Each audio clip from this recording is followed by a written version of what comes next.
Okay, our stream is live as we're doing our checks. See how things go.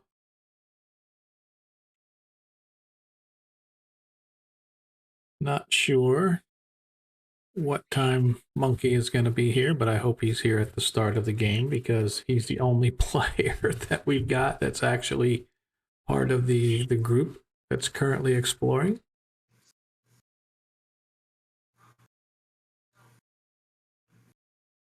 I'm getting a weird echo. Are you watching this? Are you watching the stream? Yeah. So you need to mute out on Twitch because what you're hearing is coming back through what I'm saying, then it's going back through Twitch.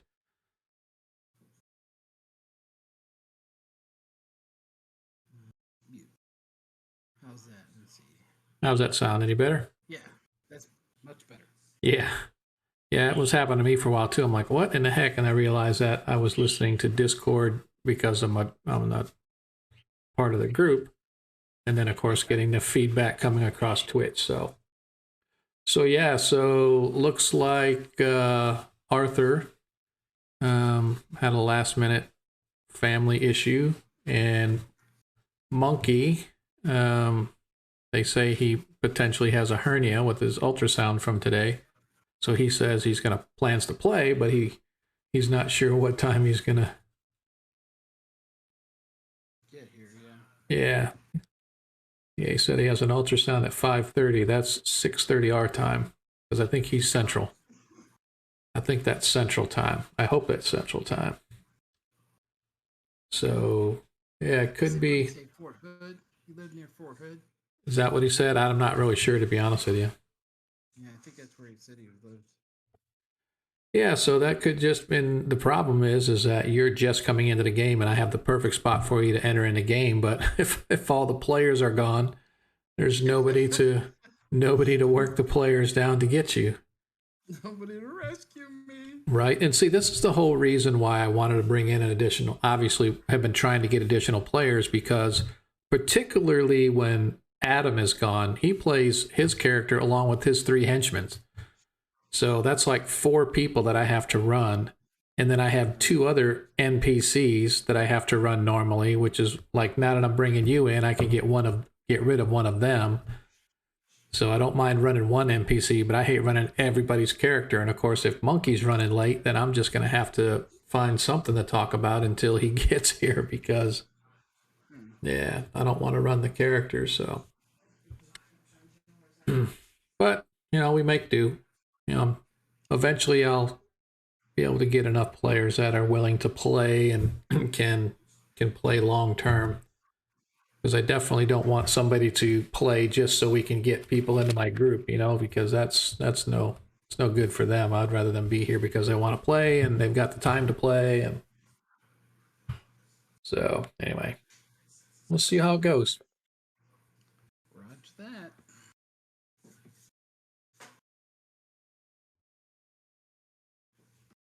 So other than that, how's your week going, man? Not too bad. My wife's got some type of nasty cough that's going around. Uh-oh. It's not COVID. It's some other type of flu bug. Uh-oh. It's not COVID. Is that you, Monkey? Some other type of flu bug. Uh-oh. Is that you, Monkey? Now I'm getting the, is that you, Monkey? There we go. That was why. I was like, why is this doing it? I went back on the stream and I accidentally, why is this doing it? I went back on the, yeah. Turn the sound back on. Yeah, I accidentally turned the sound on. I'm like, what the heck's going on? I'm like, oh yeah, I'm out checking out the stream too. I usually go out when I get on, I have a moderator view. So I got the screen up that says pre-checks in progress. Right. Yep, that's what it should be.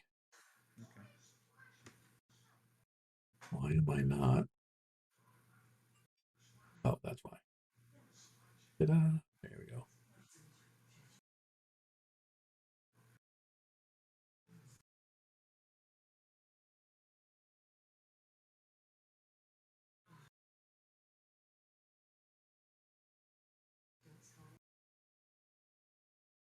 Right. I think I'm set.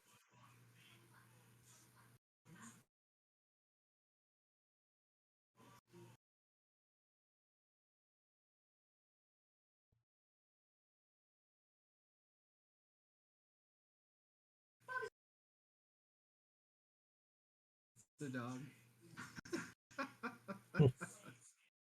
We have a newer puppy. She's Oh, yeah? not quite a year old yet. Jack Russell. Nice. Uh, They're smart dogs, I hear. oh, she's super smart. That's part of the problem.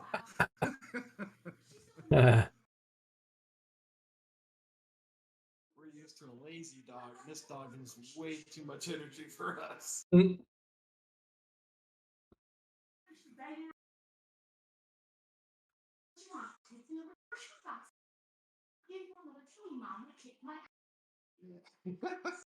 She begs. You know those twizzle sticks that dogs eat? Yep. She's addicted to them. But they're like $27 for 3. So we're like, you can have one per week, and if you chew through it in a day, that's your problem. Right? Exactly. That's funny.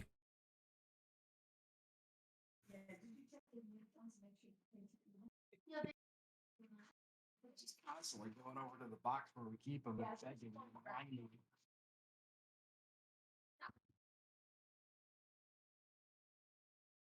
You don't want that. Okay.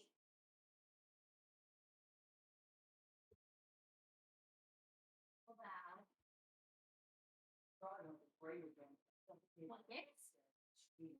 Yeah? Okay, now the other piece too.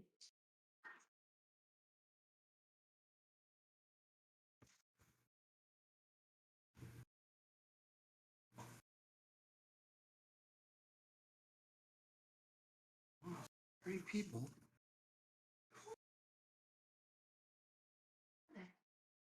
Sorry I interrupted you. She was just annoying the shit out of me.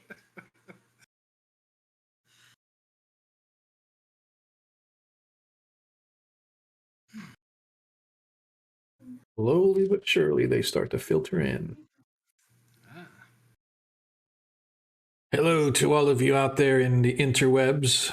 We are currently in our pre-check stage. Give or take about 6 minutes before we actually go live. Music will kick off in about 4 minutes.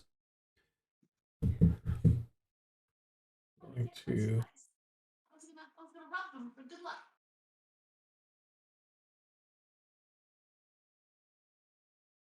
get some people to do sound checks for us once we get out there. Want to make sure that I've got a good sound coming out of you. Usually, I don't know what it is, but my sound when I talk, it's a little bit more faint than you guys, so I tend to lower everybody's volume through Discord a little bit, kind of even us all out. So hopefully it's not going to be too bad. Okay.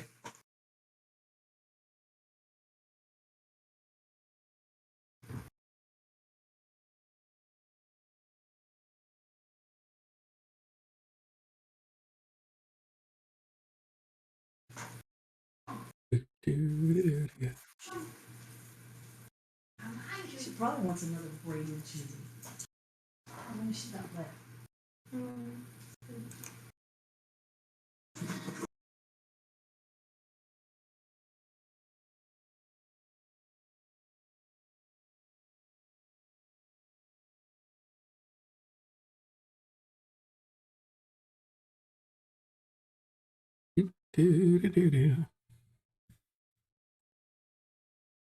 Check.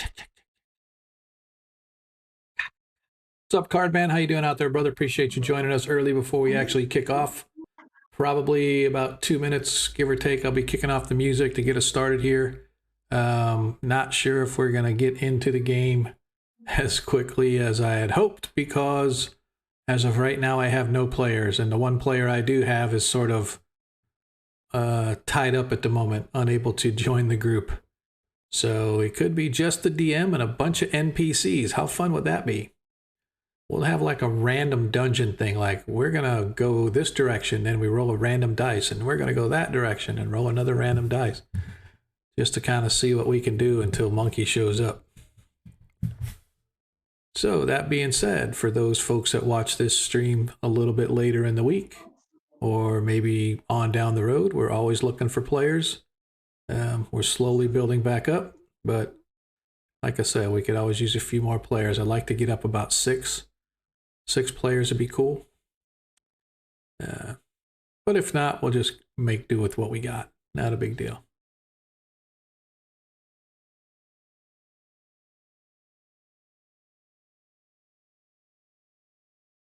All right, coming up on the music, getting ready to start. I never remember how long the music is because I have two different intros, and I always get them mixed up on how long each one is. I think this one's about 2 minutes and 45 seconds or something like that. So I'll probably kick it off somewhere around there. If I'm wrong, I'm wrong. No big deal. All right, man. Let's get ready to kick these things off.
I'm not hearing you, bro.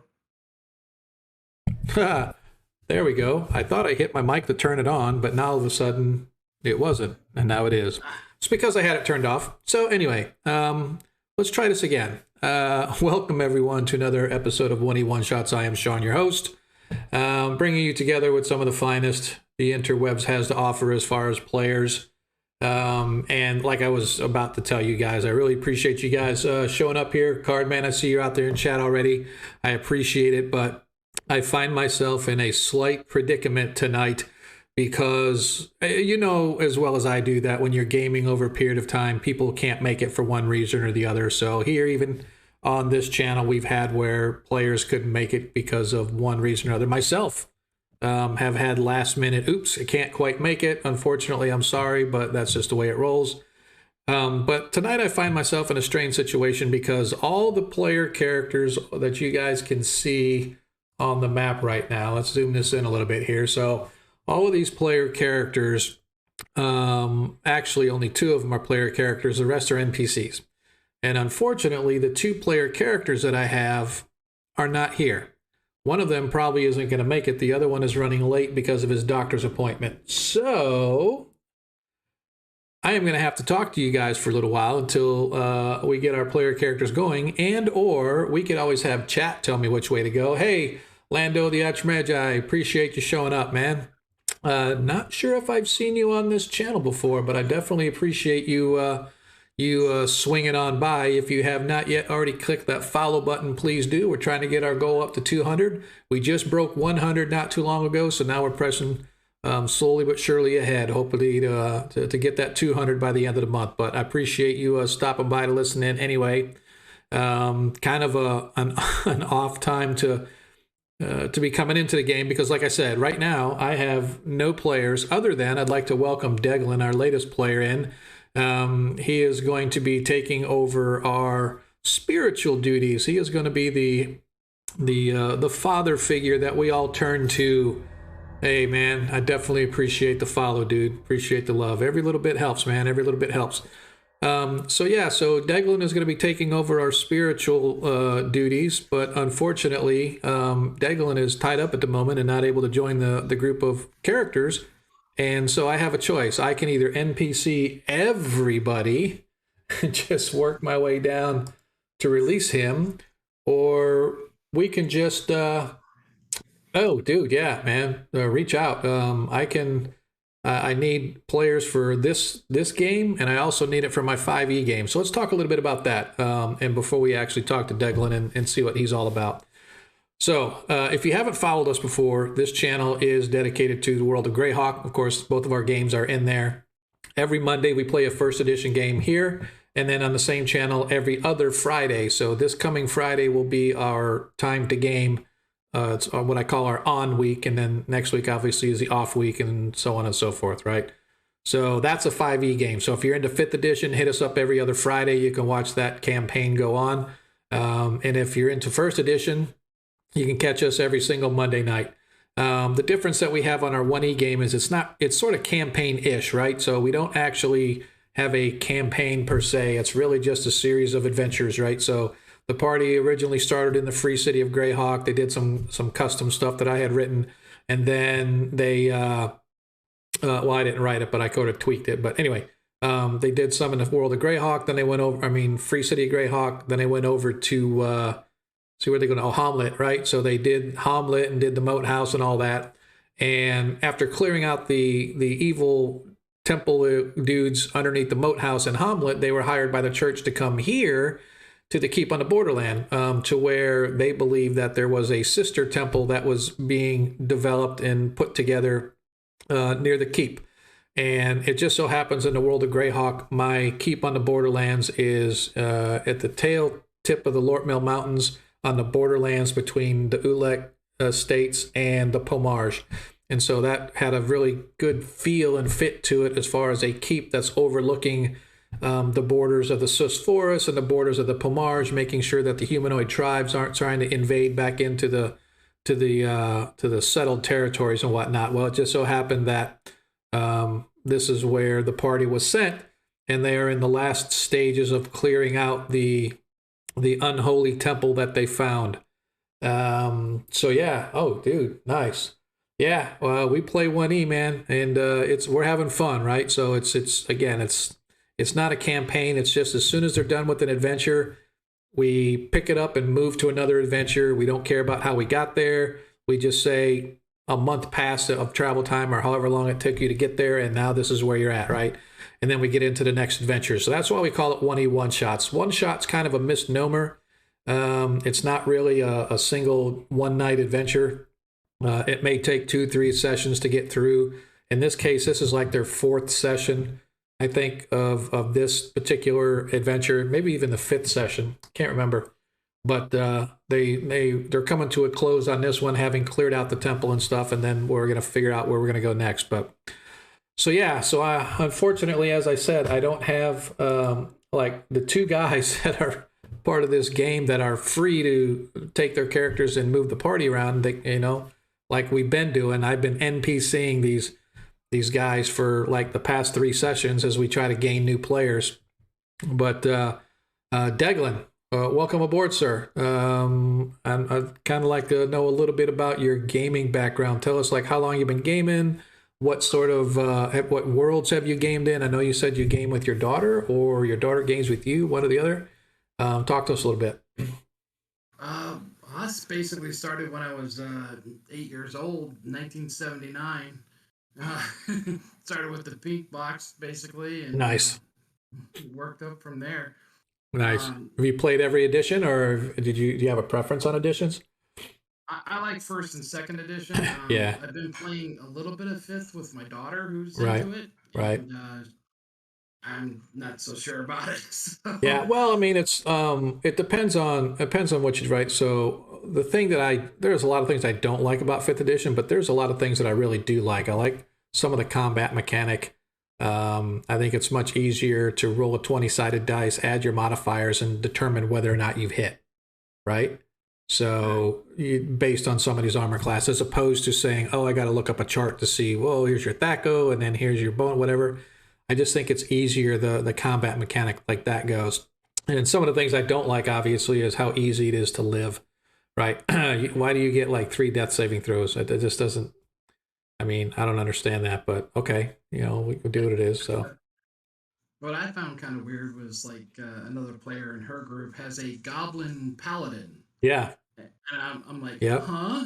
Yep.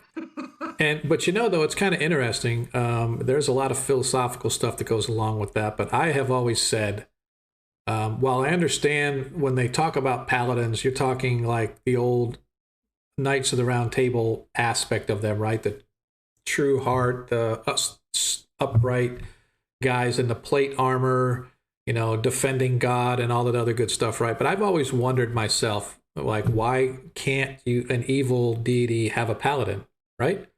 I mean, so They can have anti-paladins. yeah. Well, what I'm saying is, though, is to me, a paladin is a righteous warrior of that particular faith, right? So it may be evil, but he is the unholy righteousness, or whatever you want to call it, right? So I've always thought it's an interesting concept of paladins that were of any faith, right? But you're right, it is kind of weird. I don't, even when I play my 5th edition, I still stick to a lot of the 1st edition old school stuff. Hey man, we cannot have like, I don't have Dro in my world. I do have Dro, but I don't have them as player characters, right? They're still very legendary type creatures, and although they're seen once in a while, people think they're like, same way somebody would have a skin deficiency here in the real world, that's what these Dro have or something, because nobody really thinks that there's an actual race that's like dark skin, violet eyes, etc., etc. So yeah, Lando, if you're interested, man, this game is on Monday, right? So I mean, if you're able to play on Mondays, reach out to us on the Discord. And that's the next thing I want to talk about is our Discord. So we do have a Discord channel. I actually have it split up into 2 groups, one for 5e and one for 1st edition. But as a member of the Discord, you have access to talk to other player, or talk to the players via the general channel, right? So I have game specific chats or channels and stuff for the players and for the DM to talk back and forth with players and whatnot. But we have open chats, we have open voice and stuff like that on our Discord if you guys want to kind of jump on over and join. But if you're interested in throwing your hat in the ring to be a player character, I could use a rogue, definitely. Right now, as Deglin's coming in, he's going to be replacing Adair, and Adair is our like I said, he's our current cleric of Bokab. But I also have Fernok, who is a thief, and I have Valorius, who is a ranger. So I'm looking to replace those types of characters. That being said, I never tell anybody what they have to play, right? To me, it's up to the DM to make things work for you guys no matter what your class or skill abilities is. Although we all know D&D First Edition was sort of based around being able to have a balanced party, a mixture of classes and races, etc. So you have that mix of abilities, because like in 5e, I'm like, what do you mean anybody can pick a lock? No, only rogues can pick locks. What do you mean? Stuff like that I just can't grasp my head around, because then it's like, why do you even play a player? Why do I even care about playing a rogue if my fighter can do rogue stuff, right? So it's just bang my head on the desk. Yeah, man, there is no pressure to play it all, right? I, as a DM, can play with, I could run 3 or 4 NPCs. It's harder when Arthur's gone, though. When Arthur is gone, not only do I have Arthur, but he has 3 hirelings, which you can see there. And so I'm just trying to figure out what we can do to kind of move this forward just a little bit. But a couple other things to talk about the game. Deglin, that now that you're just coming in, I know you've never been on a stream before, so this is how it kind of works. People, we go on the Discord, then people on chat. If you watch the Twitch channel, you can interact with the chat folks out there. That's why my players on the other game and this one previously, they like to get out and chat and sort of talk to people while it's kind of off to the side and they're not doing anything, or it's some big combat sequence they're waiting on. They typically interact with chat. But one thing that we do have on this channel is, obviously, for those that are familiar with Twitch in general, as you watch a stream, you earn these tokens for various things, interacting, whether you're chatting, whether you're cheering, whether you're subscribing, whatever it is, you earn these tokens. In our world, in our Twitch channel, we call them gross marks, because those are, or Paraland gross marks is what they're actually called, but gross marks are just another term for a platinum coin. It just happens to be the Germanic version of a name, because the world of Greyhawk and Paraland I see is very like Switzerland, Nordic type of country, etc. And so as you earn these coins, you can turn them in and trade them in for natural 20s or natural 1s. So what that means is, if you get at least 3,000 coins, you can click that, say that you want to buy a natural 1, and then you can give that natural 1 to the DM, or you can give it to one of the players. Or if you want it to be a natural 20, you can give it to the DM, or you can give it to the players. And what that means is, anytime that player wants to substitute one of their roles with one of these ones that were bought for them, they can. So as an example, we're in the middle of combat. Somebody has given Deglin a natural 20. And in that combat, Deglin rolls a natural 1. He can say, nope, I want to use my nat 20. And that dice now becomes a natural 20, or vice versa. If I hit him with a natural 20 and he happens to have a natural 1, he can say, no, I want to trade my natural 1 in for that nat 20, right? So it gives the party members a little bit of buff, if you will. And I don't think we have any. Let me check real quick. I don't think we have any carried over from this group from last session. Typically, we do not carry them over on a session, but if they have the ability to use them, like if there's a combat going on and they don't use it, at the end of the session, I'll just wipe it away and nobody, you just lose it, because they're normally for just that session that they're given. However, if for some reason they get somebody says, hey, I gotta check out, I gotta leave early, and somebody out in chat wants to buy you a nat 20, but you never get a chance to use it, then we will definitely carry it over. Like I said, it doesn't look like we have any in this game, but I know in my 5th edition, we have a couple nat 20s that are left over that the party will be able to use. So yeah, and then the other thing I want to say is, if you so desire, we have a what we call a raffle. Is exclamation point random is how to enter, and by doing so, you are able to get into the random encounter raffle. At the end of tonight's session, what I do is I'll stop the raffle. I'll pick a winner, and that person can get with me over the next week, and we will create a random encounter for the party for next session. So I haven't had one in my 1st edition game for a while. I do have one coming up on my 5th edition game on Friday. That's going to be very interesting, I think, personally. And the person who won my 5th edition one is actually one of my ex-players. She was she had to drop because she got a real job, got a big girl job, and could no longer play on Fridays. But she comes listen to us whenever she can. So, anywho, I don't know what we're gonna do. What do you want to talk about, Declan? Anything particular? Anybody out in chat want to talk about anything special or particular? Because unfortunately, I don't want to kick the game off with the DM running every single one of the player characters. I just don't think it would be fair.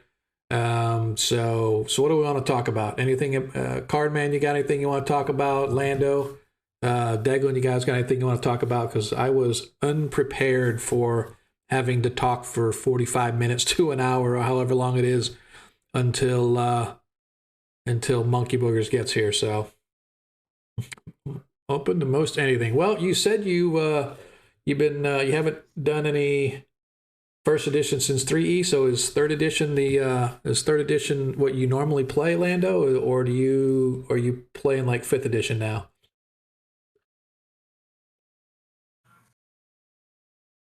And I'm gonna look and see why my stuff isn't posting. Oh, 5E? Okay. There you go. That's actually a good point. Let me get rid of this first. So let's talk about a recap. I did a little bit of a recap. This group started in the free city of Greyhawk, and they all gathered together and they did a deed for the Adventurers Guild in the Free City. And having completed that, they were then hired by the Church of St. Cuthbert from the Free City of Greyhawk to go investigate Hamlet. And they weren't investigating Hamlet per se, but the surrounding area around Hamlet had been getting attacked by bandits and brigands and other fell creatures. And so they arrived at Hamlet, discovered that there was a group of bandits and brigands in the moat house. And so investigating the moat house led them to the underside of the moat house, where they discovered there was an evil cleric who was banding together with the bandits as well as other fell creatures like gnolls and hobgoblins and whatnot. And they were basically building a church of evil beneath the moat house.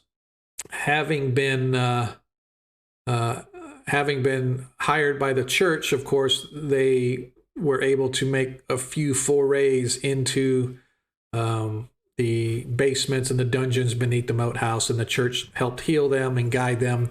And when all was said and done, the church paid them their bounty and then said, oh, by the way, we would like for you to take this trip south to the Lortmill Mountains. In the southern Lortmill Mountains, you'll find a keep.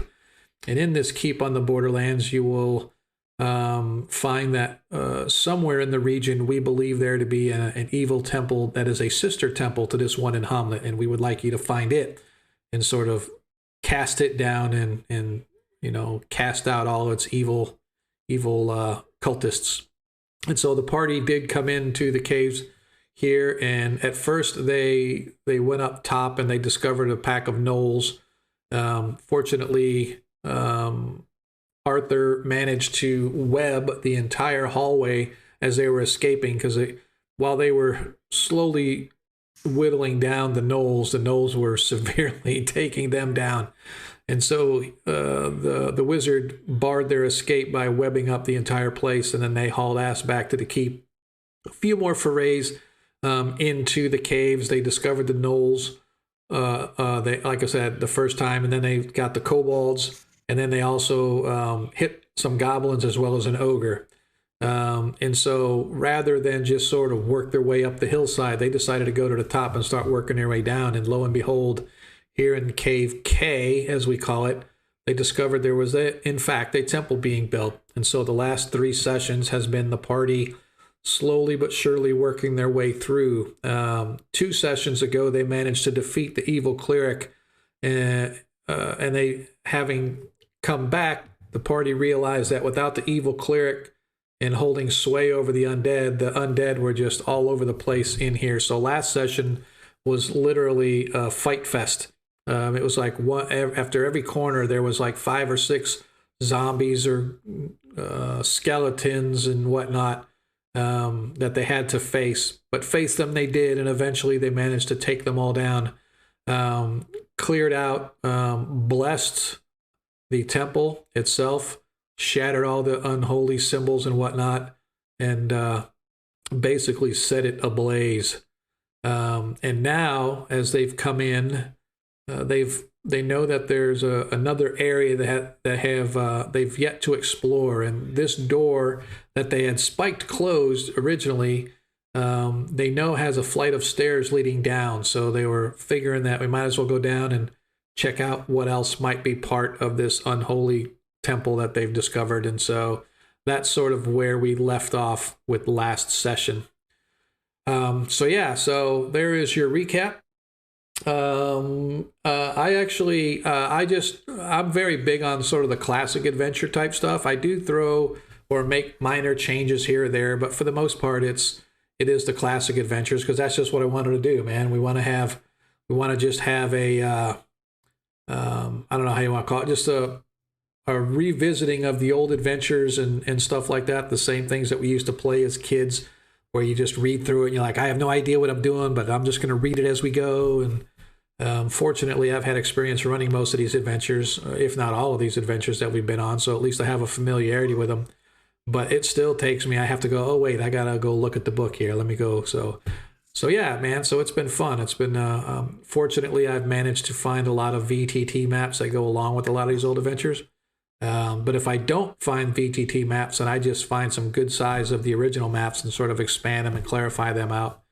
But yeah, I'm just waiting for these guys to get high enough where I could take them through like Tomb of Horrors and some of the other ones, man. So yeah.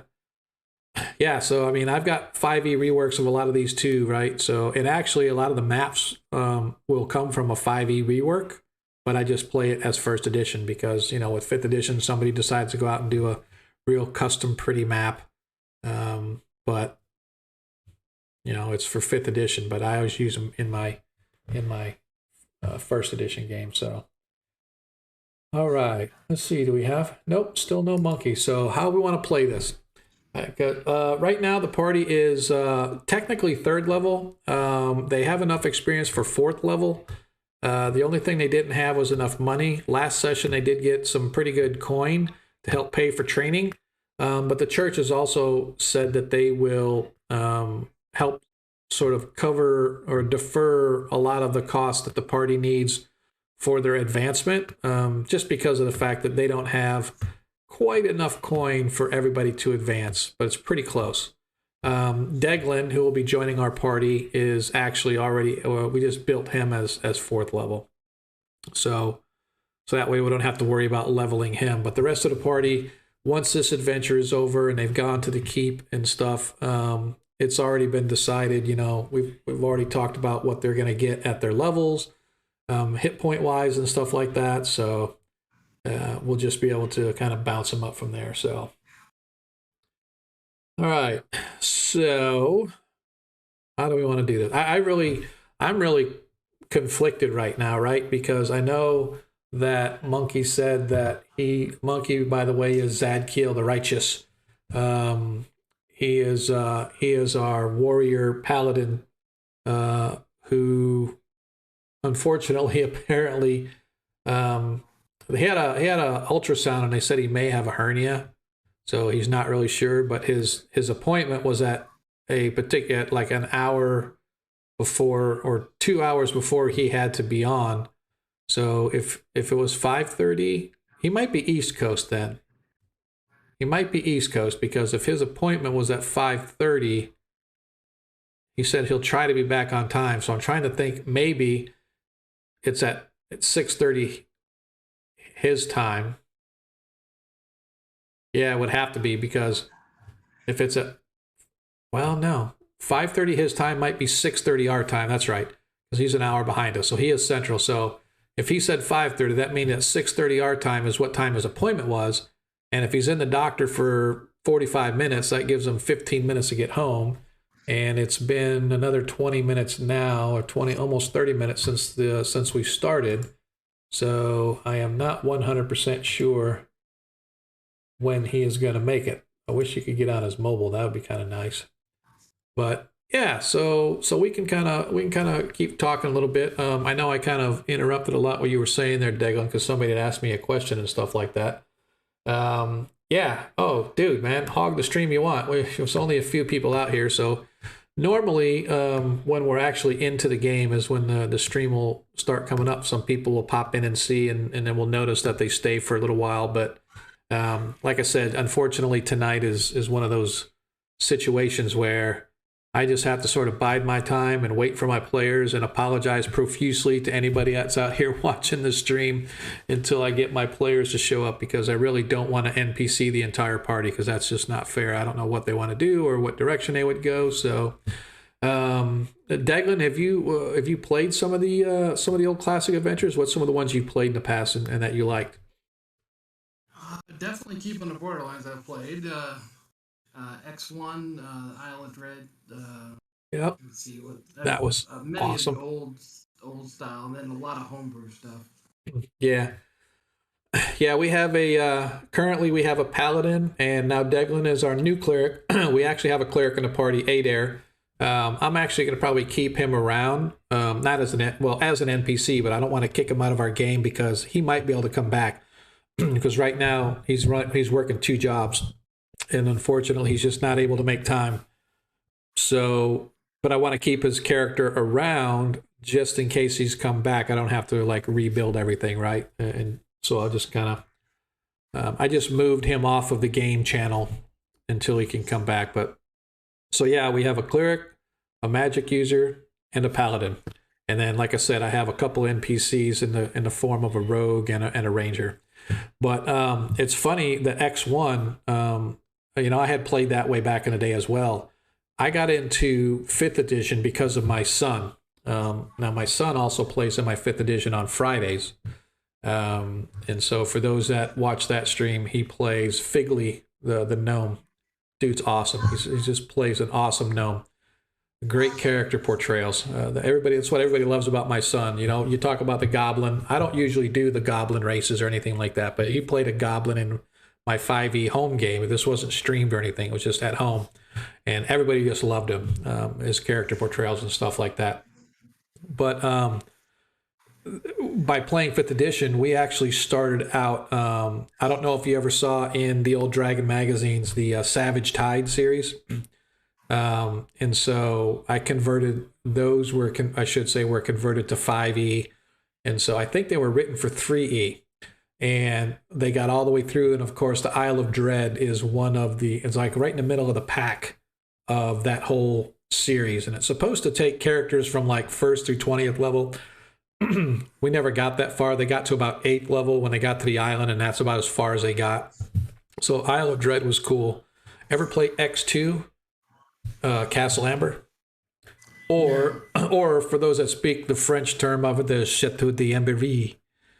So when of course, like I said, in my homebrew game, of which Arthur is a player of my face-to-face game, my son Kaylee, who used to play my 5e game, but unfortunately because she's got a big girl job now, she had to drop.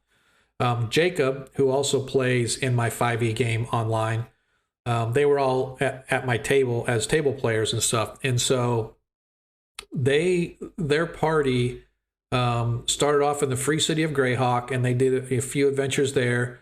They created a food truck because one of the guys who played the wizard, I allowed him to be, this was the first time I'd ever allowed non-standard races that 1st and 2nd edition called for.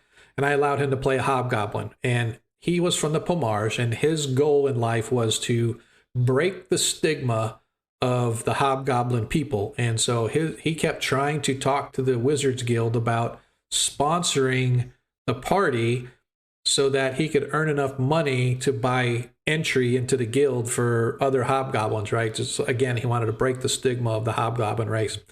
And so he was a master chef as well. And so they got a cart, like one of the old gypsy carts, and they made a food truck out of it.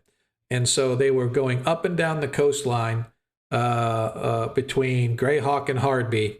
And they would stop at every little way station, and they'd have their food truck out there. They'd stop with merchant caravans on the road and whip up food for them in the food truck. And they would literally roll, hey, this these people thought this was the greatest meal ever, and you earn 5 gold or whatever it was in sales. And so as they were going down, it was getting to be nighttime, and they saw this mansion on a hill. Everybody in the party said, no way in hell, we are not going up there because it's a DM trap. And the one player's like, look, there's other mansions that we've seen. We're just going to go up there and try to sell. So he, and this is Arthur, by the way, in the current game. He played a different character in that game, but still. He goes up to the hill, and everybody's like, fine, we follow him. They get up to the mansion, and suddenly they're surrounded in this swirling mist. And when they wake up, they're in Castle Amber.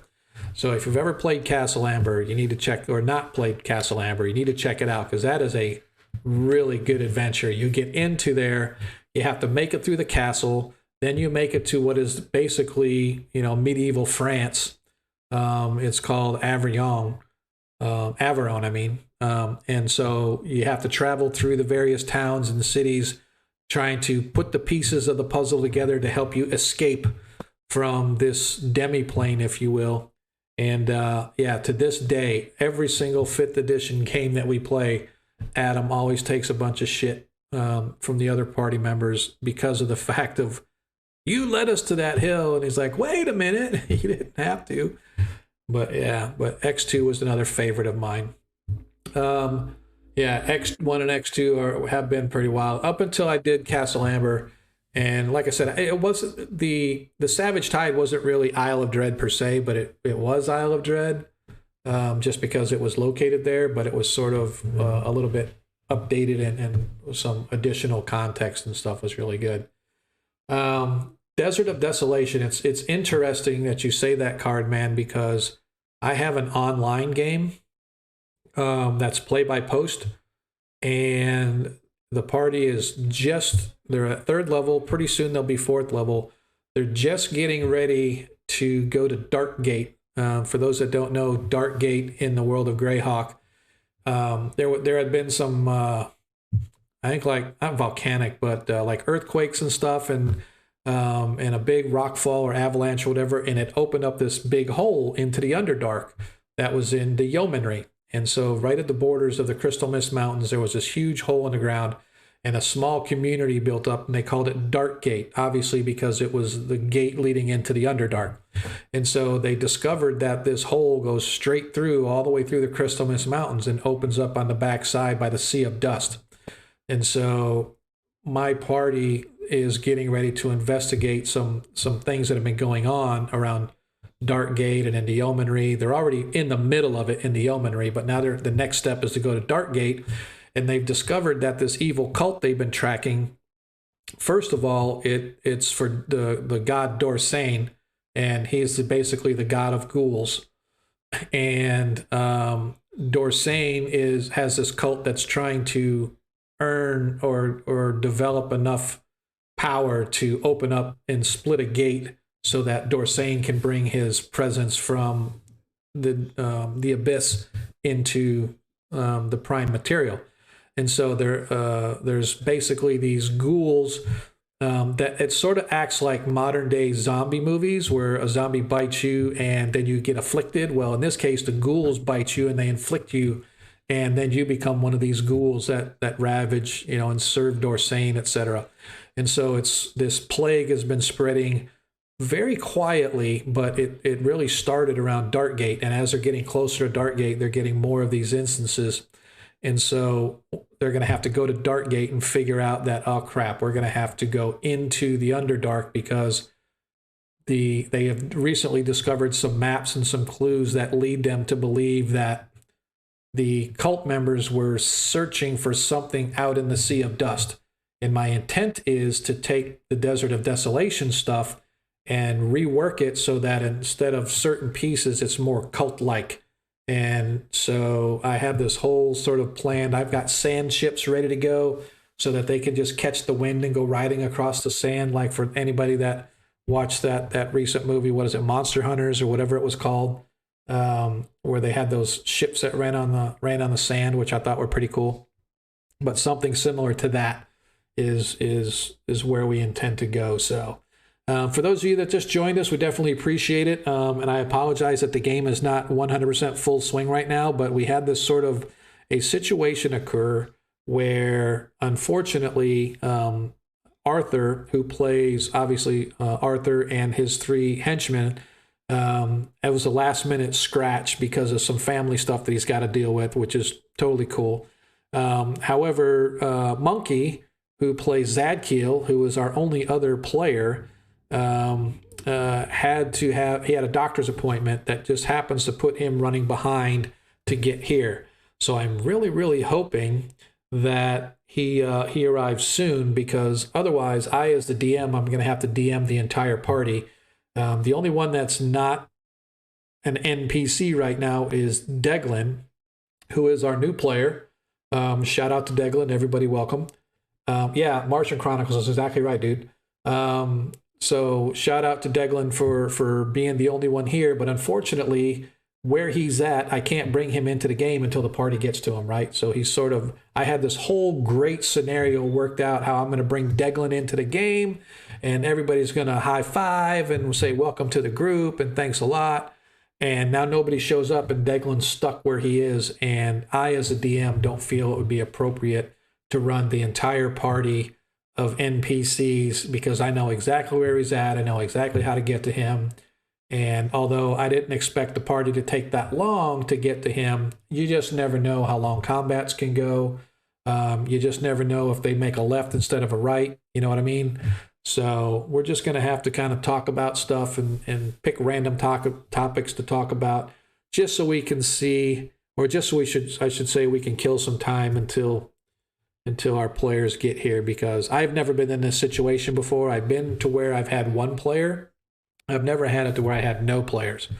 So, like I said, the only other choice would be we could do random dice rolls to go left or right, or we could talk to the party, but even then the party may know what's up because everybody's done to keep on the Borderlands, and that's totally fine. But so yeah, so here we are. Not sure what else we're going to talk about. Deglin, what you got? Well, if I'm still strapped to a table, my safe word is eggplant. Okay. I don't necessarily think you're strapped to the table, but something similar, right? So you're strapped to a chair, strapped to a table. It's probably closer to a rack, I would say. So you're strapped to that as the party arrives. But yeah, I totally feel you. So if you start screaming eggplant, man, I just since Monkey didn't hear that, when you get here, just start screaming eggplant, and he'll have no freaking clue what you're talking about. He'll think you're some psycho. So I'd be like, what's this freaking dude swinging? Eggplant! Eggplant! You said the safe word would be eggplant. That's hilarious. That's pretty awesome. So what other modules? So you guys are getting up to be 4th level. There's a lot of good adventures that I can kind of put you guys on that are at that 4th level. What are some other classics ones? Cardman, Lando. What are some of the other classic ones at that level? Because there's things like, if you were 5th level, I could see, but the problem is the level or the numbers in your party. Right now, there's only going to be 1, 2, 3, 4. Well, there's technically 7 if you include the NPCs, but the hirelings are only like 0 level fighters. It's not like they're basically fodder. Yeah, GDQ 1 to 6. Yeah, that's definitely higher level. But I'll tell you what, when you guys get to like 8th or 9th level, those are the really good adventures. There's things like, I don't know, what are some of the good ones? Not Keep on the Border, but Barrier Peaks is one that comes to mind. The Lost Caverns of Queen of Demon Pits is like a 10th to 14th level though. That's a little upper and stuff. Yeah. S1, 2, and 3, absolutely. Yeah, a lot of people. It's funny. A lot of people don't like S2. I don't know why, man. It's like, oh yeah, I own them all. I've got all that. As a matter of fact, I'm actually in my new office now. For those that didn't notice the last time we were here, that used to be where I used to stream from, over there at that little desk over there. And now my wife was all nice, and she bought me my own desk and everything. So I got a nice little L-shaped desk, and I got room for my for my monitors and stuff. So I got my nice high def monitor sitting up here, and so my wife hooked me up. We originally were gonna, because when all my kids moved out, empty nester, yay! At least for now. Wait and see how long that lasts. Once the kids moved out, we were gonna turn all the other ones into like spare rooms and stuff like that. And I was just like, can I have part of an office? And so this was going to be like an office / guest room, but then she just decided to make it a full-fledged office. So now she's taking the little spot over there. Eventually we're gonna rip out that shelf and build in a desk unit right there, just something that she can have to herself. But I got my little game and stuff here. She bought me a new, I have a shelf unit that's got my, back here, I've got a shelf unit. You can see it's got my 3D printer on it right here. That little shelf unit holds not quite half of my stuff. And she bought me another couple shelf units so I can put the rest of my stuff up here too. So I'll have all my D&D stuff out instead of being stuck in boxes in the garage. And so, yeah, things are going well. So anyway, yeah, I mean, I guess White Plume Mountain. So we don't do the Unearthed Arcana. Although I guess I should say I have no problem using Unearthed Arcana. We just haven't used it in this group. And I've been this way for a lot of things, right? Typically, I'm like, no, this is how it's going to be, unless you can give me a reason why. For example, and I do this a lot in 5th edition because I want to keep things very tight and controlled. I just don't want to have everything explode with all the different reasons. That's what I thought they did bad with like 3E and even 2E to an extent. They just exploded it with so many different resource guides and books and everything. It's just made it so out there that I didn't appreciate it as much as something that's a little more confined on what it was. But yeah, I mean, I've done things like, no, I don't want, unless you can tell me there's a good reason for it, like having a Goliath as your, like, a player character, right? I'm like, no, well, I guess it can be, you can just look like some humans out there are super tall, right? So, okay, I'll give you the benefit of doubt in having a Goliath character if you can give me a good reason as to why that Goliath player is where he or she is. And so, but for the most part, my players have been really good about it. A lot of them just like to play the humans or the half-elves or the elves. My son is the only one that's kind of different. When he went gnome, and he would have gone probably some exotic race if I would have allowed it. For example, Jacob loves to play like Tabaxi-like characters and stuff. That's his sort of thing. But I allowed a tiefling, allowed him to play the tiefling in one of my groups, right? So, but I don't normally have those in my campaigns. But I like Unearthed Arcana. I have no problem using it. We just haven't because nobody's brought it up saying, hey, this is in Unearthed Arcana. What do you think about that? And I just haven't done it. So, yeah, for us, I don't know. I guess it's just because I'm a very big stickler on, there are certain main races and there's just not a whole, because once you start saying all these other races, it's just like, man, it's just how many races are you going to have that can be in like one area, right? And it's just, I don't know. And I don't like seeing them all compartmentalized. Oh, it's like, oh, the dwarves are here, and then down here is the Arakaka, and down here are the giants and stuff. It's like, to me, it would be like mixed all over the place. I don't get it sometimes. How many races there can be as to how much land mass there's actually available and stuff. But maybe that's just my narrow point of thinking, but that's just how I do it. But yeah, G Series is really good. It's kind of funny you said that. I started to play it in 5e. And it really depends on the players that you've got, because I had some pretty decent players on the 5e group, and they were the only reason that I tripped them up is because I actually had a Calavdra in the steading of the Hill Giants. The Calavdra was actually there visiting, and she had like spell wards and stuff out that alerted her to different things, and she knew that the party was around, and then they sort of snuck back, and when they went to attack the next time, she had set traps in the various bed chambers. So whichever bed chamber they went in, there was a trap that went off, and they happened to teleport into Nostra's chamber, and got seriously blasted before they could really do anything. So, yeah. So that's kind of one of the trip ups. Yeah, she is. She's very potent, right? So, and that's just like I said. That's why I put her there, just because she wasn't going to stay or try to kill anybody. She was just there for wards and stuff. But yeah, man, Giants ain't no joke when you put like 20 or 30 of them on you. So, but I think in the 5e revamp, they severely limited the number of the Giants that were there. I don't recall what it was, but I remember looking at it as a first edition game. I was like, holy crap, there's a butt ton of those boys there. So anybody else try to burn the place down? Yeah, I know, Armor Class 28, I like it. Anybody else ever try to burn the place down? Because that was most definitely the number one way that people tried to take out the steading, was to actually to burn it. And so I always wondered, if you look at the original guide, there was some ungodly percent chance of being able to light out like a 20% or something like that.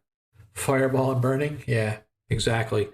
Fireballs I could see would start to set it on fire and stuff, but still, I mean, you still then, if you burn it to the ground, you still have all those Giants to contend with. And I'm sorry, there's just, yeah, I've always thought it was like, sneak attacks was always the best. And it's funny, why is it that players always have to go in head first? I mean, very rarely do you find a group that's, we're going to sneak in.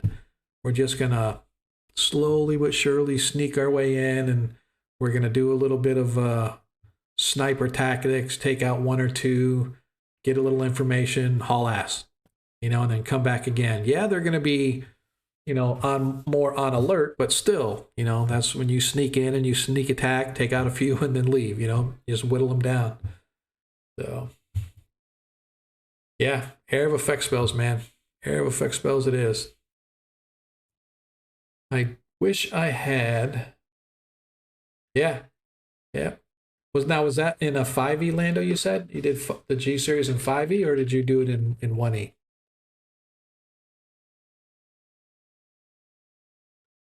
Yep. 5e's tough. 5e's tough. How big was your party? You have your standard 5, 6? Okay. Yeah. Yeah, I've done, like I said, most of the time it's been played by post. I was in the Navy for like 20 years. Yeah, 6, 7's good. I was in the Navy for 20 years, and so my game evolved from, face-to-face at home up until the time I joined the Navy. Then it was mostly online when I discovered the world of play by email. There's an old website, pbem.com. The original one was awesome, and you could just register and look for games, and you just play over email. And then sites became around where play by post, so you could do like message forum type stuff. And now there's sites out there with dice rolling and all that, which is what I game on now. If you've never been to gamersplane.com, that's a great website. That's where I kind of do my online gaming right now, and it's all 5e. But yeah, I tried like 2 or 3 times to, probably more than that really, but 2 or 3 times trying to get the G1, 2, and 3 series going, but the party would always die. And so after about the 3rd attempt and they dying at the hills with the Hill Giants, we shifted over to G2. And then getting into G2, they got sniped by some Ogre Magi, and they woke up the dragon. And so that was all she wrote for that one. So it's been pretty tough. It's been pretty tough. Yeah, we actually are doing, right now we're doing Astral Tabletop. That's what I love, the Astral sorry. I was thinking of Foundry Tabletop. No, Astral, yeah. So anyway, we do Astral Tabletop. I really like their interface better than Roll20. It's much easier, much more intuitive. The problem is that the guys just announced that they're not going to do any new development. They're basically letting it go because they were not able to monetize it the way that they had hoped. And so Drive-Thru RPG right now is maintaining the status quo. of Astral. I don't know if there's any developers that are just doing it ad hoc on their own sort of updates and whatnot, which I wish they would, because I really think they have something. I really think if they could just, unfortunately they couldn't market it in like Roll20 and Foundry and stuff. All those guys get all the early release books and stuff like that, but these guys just don't have that. And like I said, they weren't able to monetize it. I was subscribed to them for the longest time, but it just down to where I didn't need to monetize, everything that I needed, I was able to do in with the free version and stuff. So I get their point. But so now I'm not going to go to Roll20. More than likely, I know Adam Arthur, he wants me to go to Tailspire. But Tailspire for me just has a long learning curve to learn all the 3D stuff. But once you get to know it and you can maneuver around in it, it really is a slick tool. So I actually bought a licensed copy of Tailspire, and one of these days I'm going to keep working, on my off time until I can get really good at it. Yeah, 2,500. Holy cow. Holy cow. That's crazy. Yeah, so you do Foundry? Yeah, I like Foundry. And so I'm thinking about buying a license to Foundry and doing it there.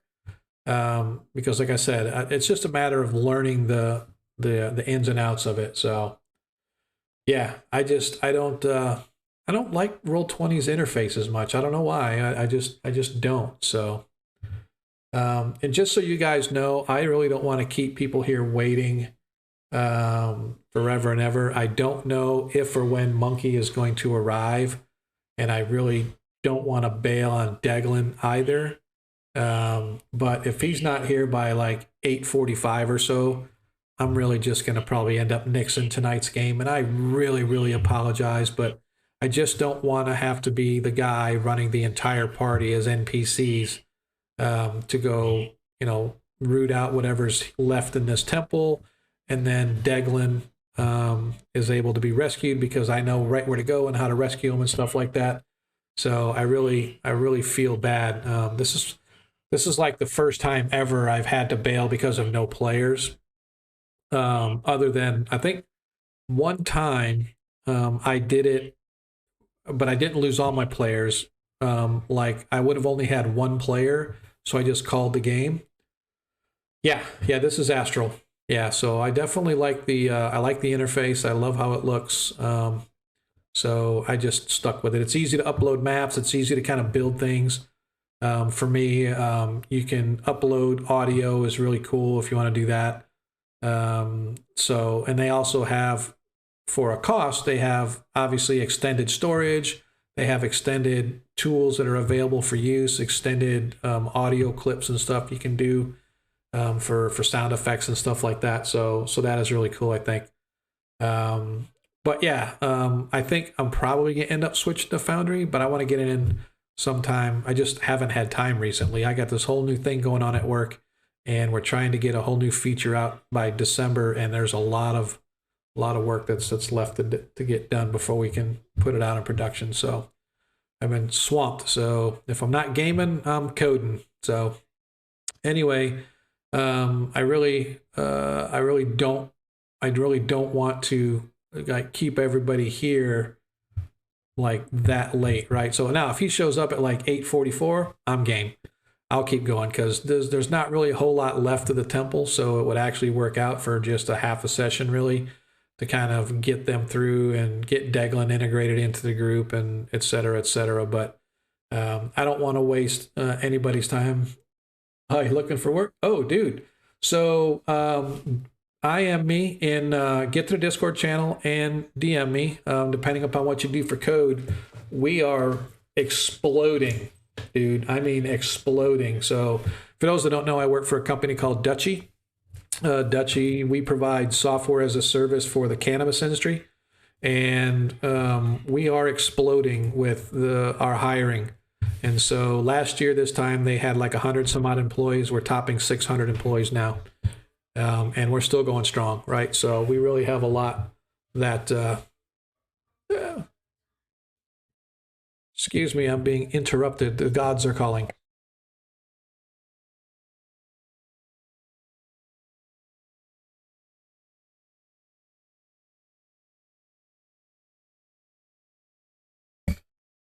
You might be able to hear that in the background.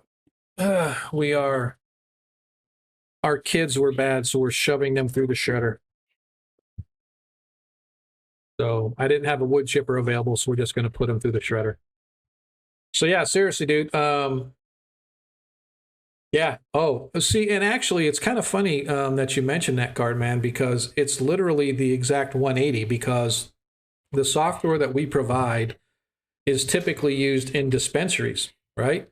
And so our service is you can purchase it online and go pick it up at a dispensary, but we also have delivery. So we're basically like Uber Eats for marijuana.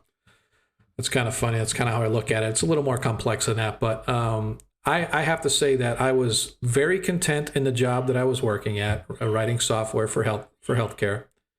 And the guy that reached out to me, I had known him before as a recruiter for another staff agency that's based out of, or not based out of, but they had a major office here in Orlando.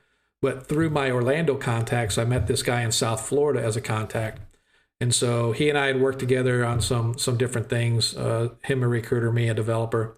But then he went on to bigger and better things, and now he's a director of talent over at Dutchie. And so he reached out to me and said, hey, dude, come work for us. I'm like, I'm good. And he said, no, dude, really, you need to come work for us. And then he pitched me the group, and I'm like, oh, that's kind of interesting. The cannabis industry is blowing up. Monkey's here. Woo. Yay. No, dude, you're okay, man. We've been having a good conversation all about you. All about you.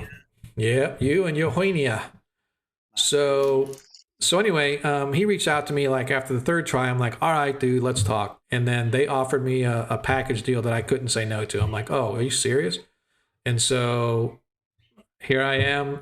It's been about 6 months, not quite 6 months now, about a little over 5 months. And it's been a ride, man. It's been a blast. It's been a ride, and it's the shit's coming fast. I'm like, wow, this is literally startup type stuff.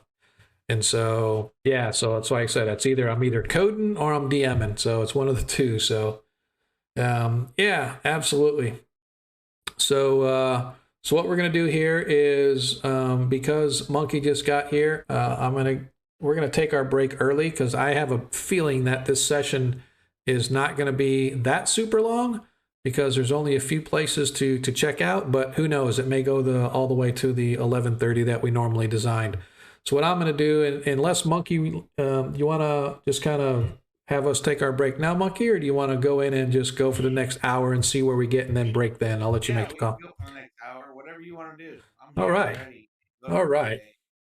So then, for those that were willing to hang out with this for as long as they did, I had literally told everybody, Monkey, like, if you're not here by a quarter till, I'm just going to go ahead and kill it.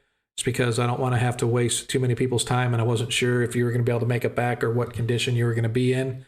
So I definitely. Yeah, it was a last minute thing. Dude, it's okay. Call. They said they weren't going to be able to do it until January. It's like January.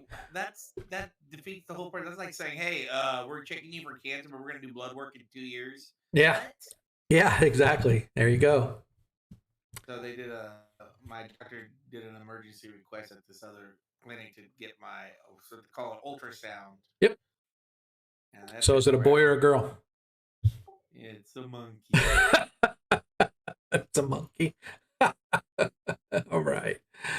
All right. So here's what we're going to do. The DM's going to get his shit together and see if we can't figure out what the hell's going on here. So for those of you that, I apologize to everybody too for. Yeah, dude, no, it's totally okay. We understood. We understood. So for those that have hung out with us for a while, I appreciate it. But let's get down to business. The party, having cleared out the temple of all of its evil creatures, including the evil cleric, went back to the keep, gave the report, and then took some rest, got some healing, put themselves back in some semblance of order, and decided that they wanted to go for one last foray into the temple to ensure that they had cleaned out the evil cleric like they thought they had. Not to mention, they never got a chance to loot the place. And so, working their way back through the evil temple that they have found, they discovered that since the head priest, they believe, had been killed, the hold that he had over the undead creatures within the vile temple were then running amok.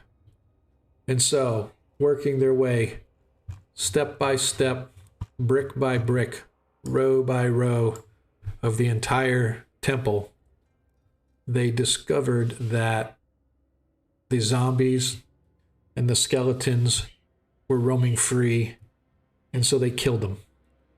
Going then to the north end of the temple, they razed it down, they burned it, they beat it, they broke it, they sprinkled holy water on it and blessed it. Completing the destruction and razing of the temple, they went to the cleric's or the high priest's chambers, where they discovered a bunch of treasure and gold, amongst other things, that they managed to pilfer off the dead body. And so, having completed that part of their task, they began to work their way back south toward the exit tunnel.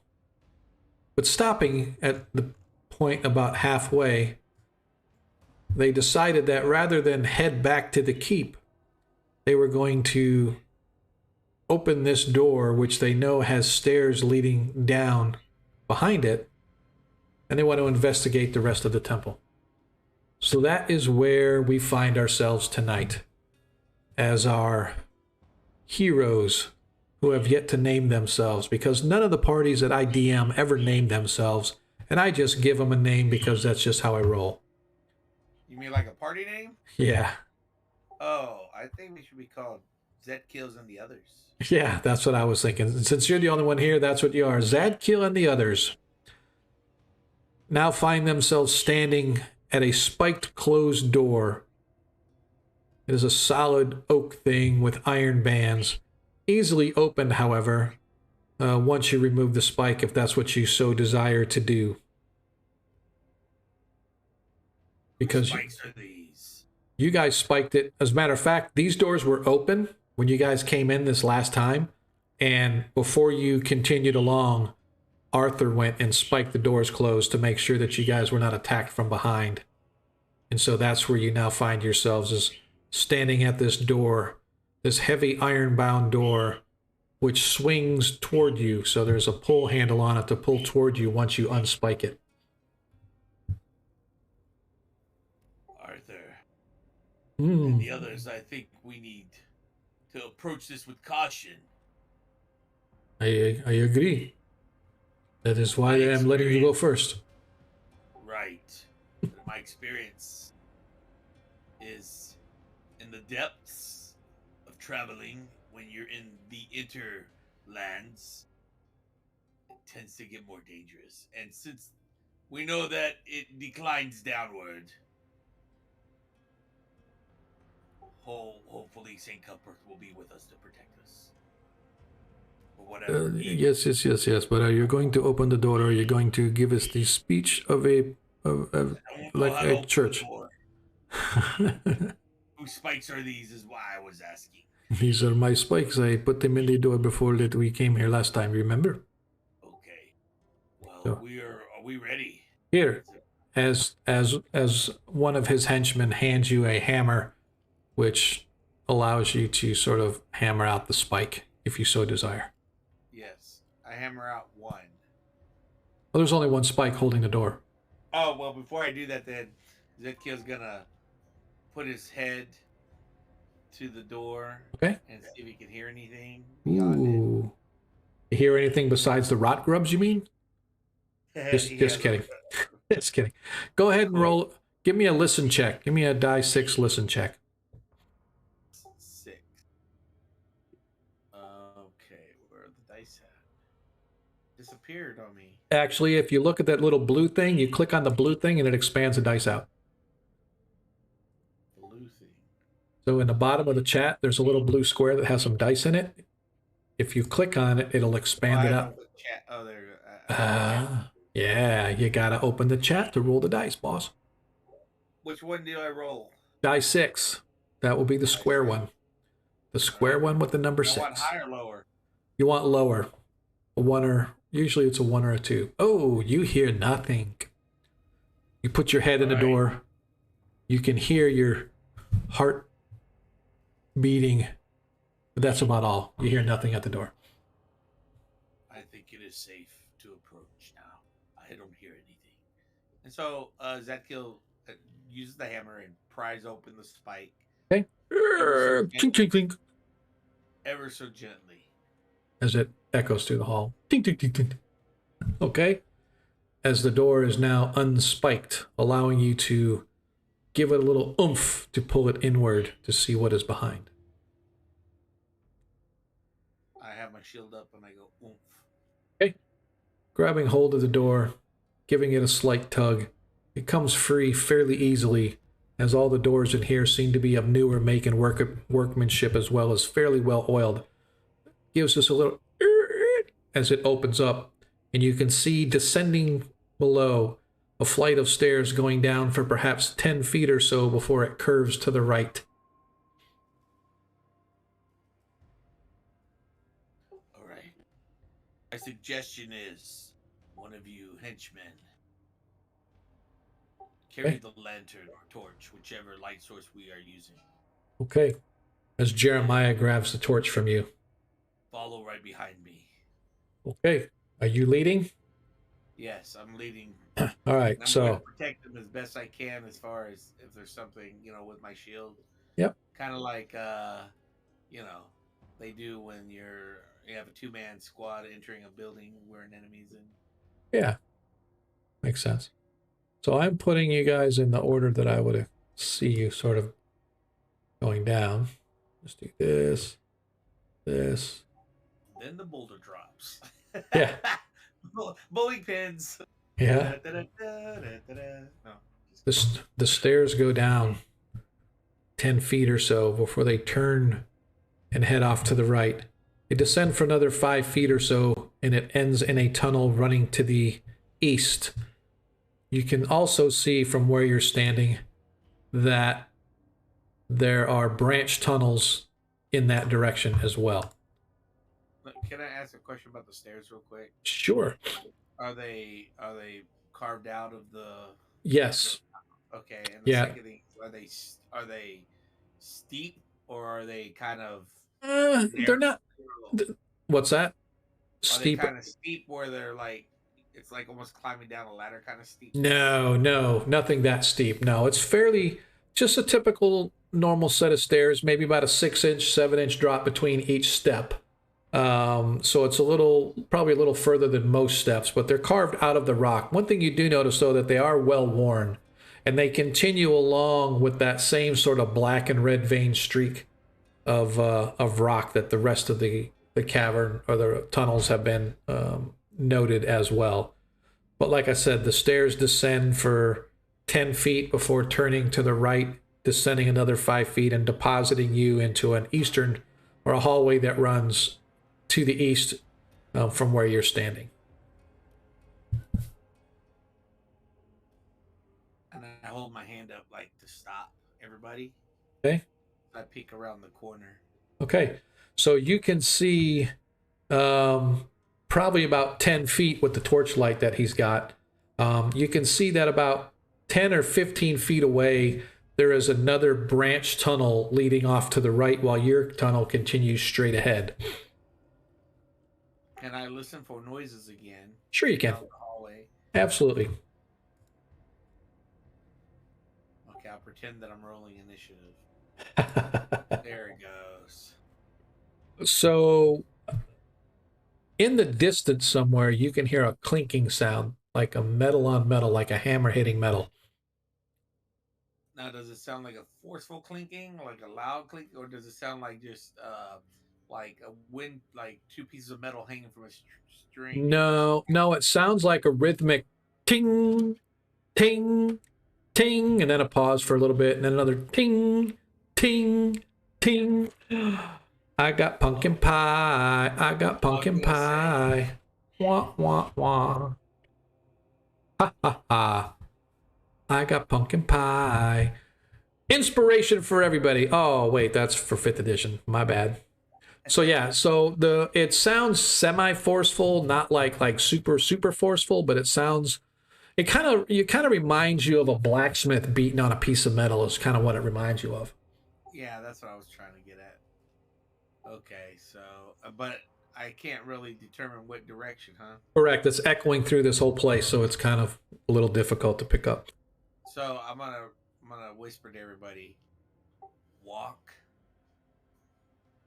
on the beats of the clinking. Okay. That way they kind of Got it. Look at you being all like smooth operator. All right. You continue down the hall? I do slow. All right. You slowly move down the hall, and as I said, about 15, 20 feet down the hall, you can see that there is a branch tunnel heading to the south. Your hallway continues to the east, but you also see there is a tunnel going to the north. And as you get toward right where you're at, where I've got you now on the map, you can actually determine that the clanking sound is coming from the north.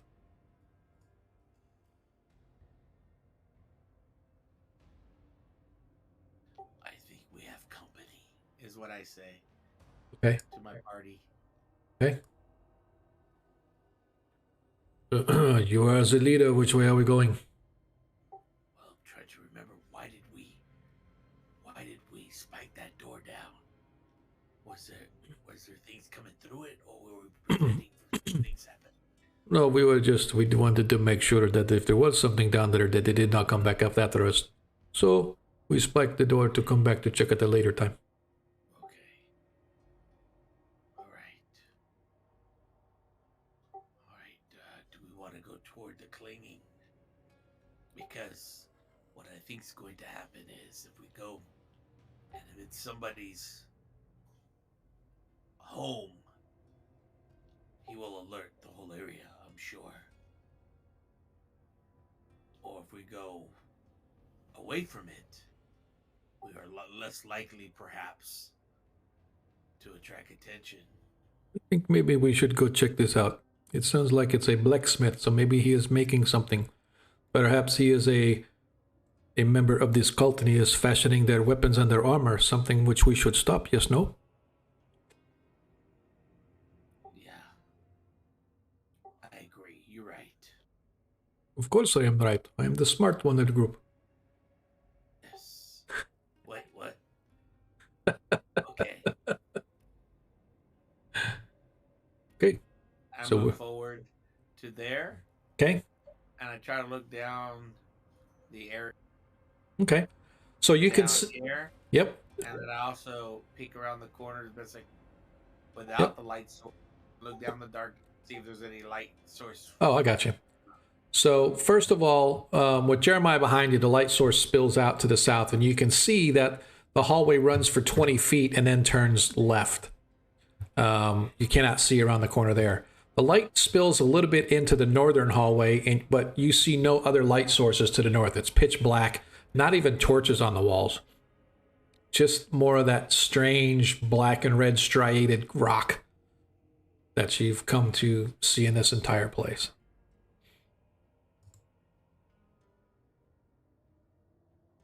All right, I motion to the party to continue forward.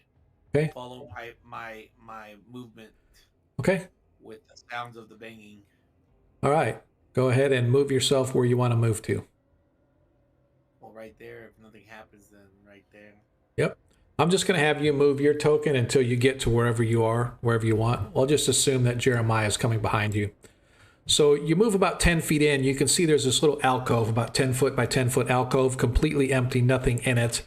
And your torchlight reveals that up ahead, the tunnel turns to the right the clanking is getting a little louder, but there's also a door on the left.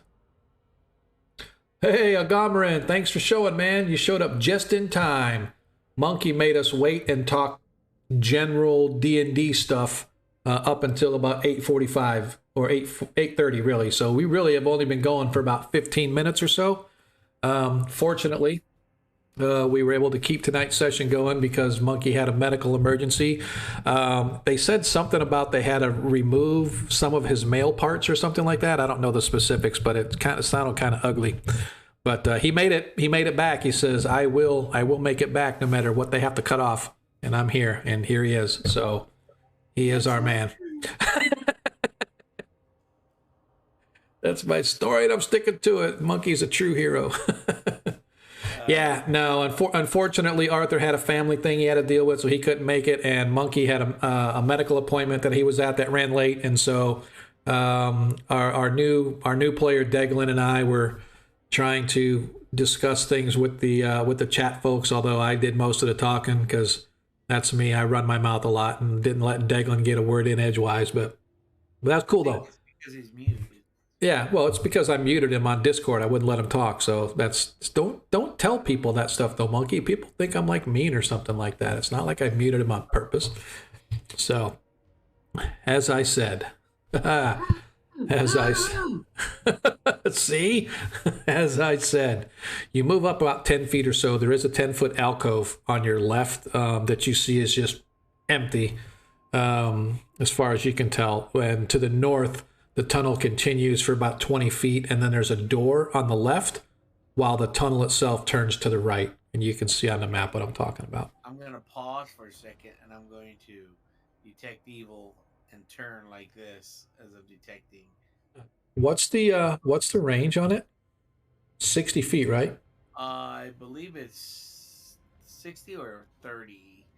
Let me look real quick. It said 60.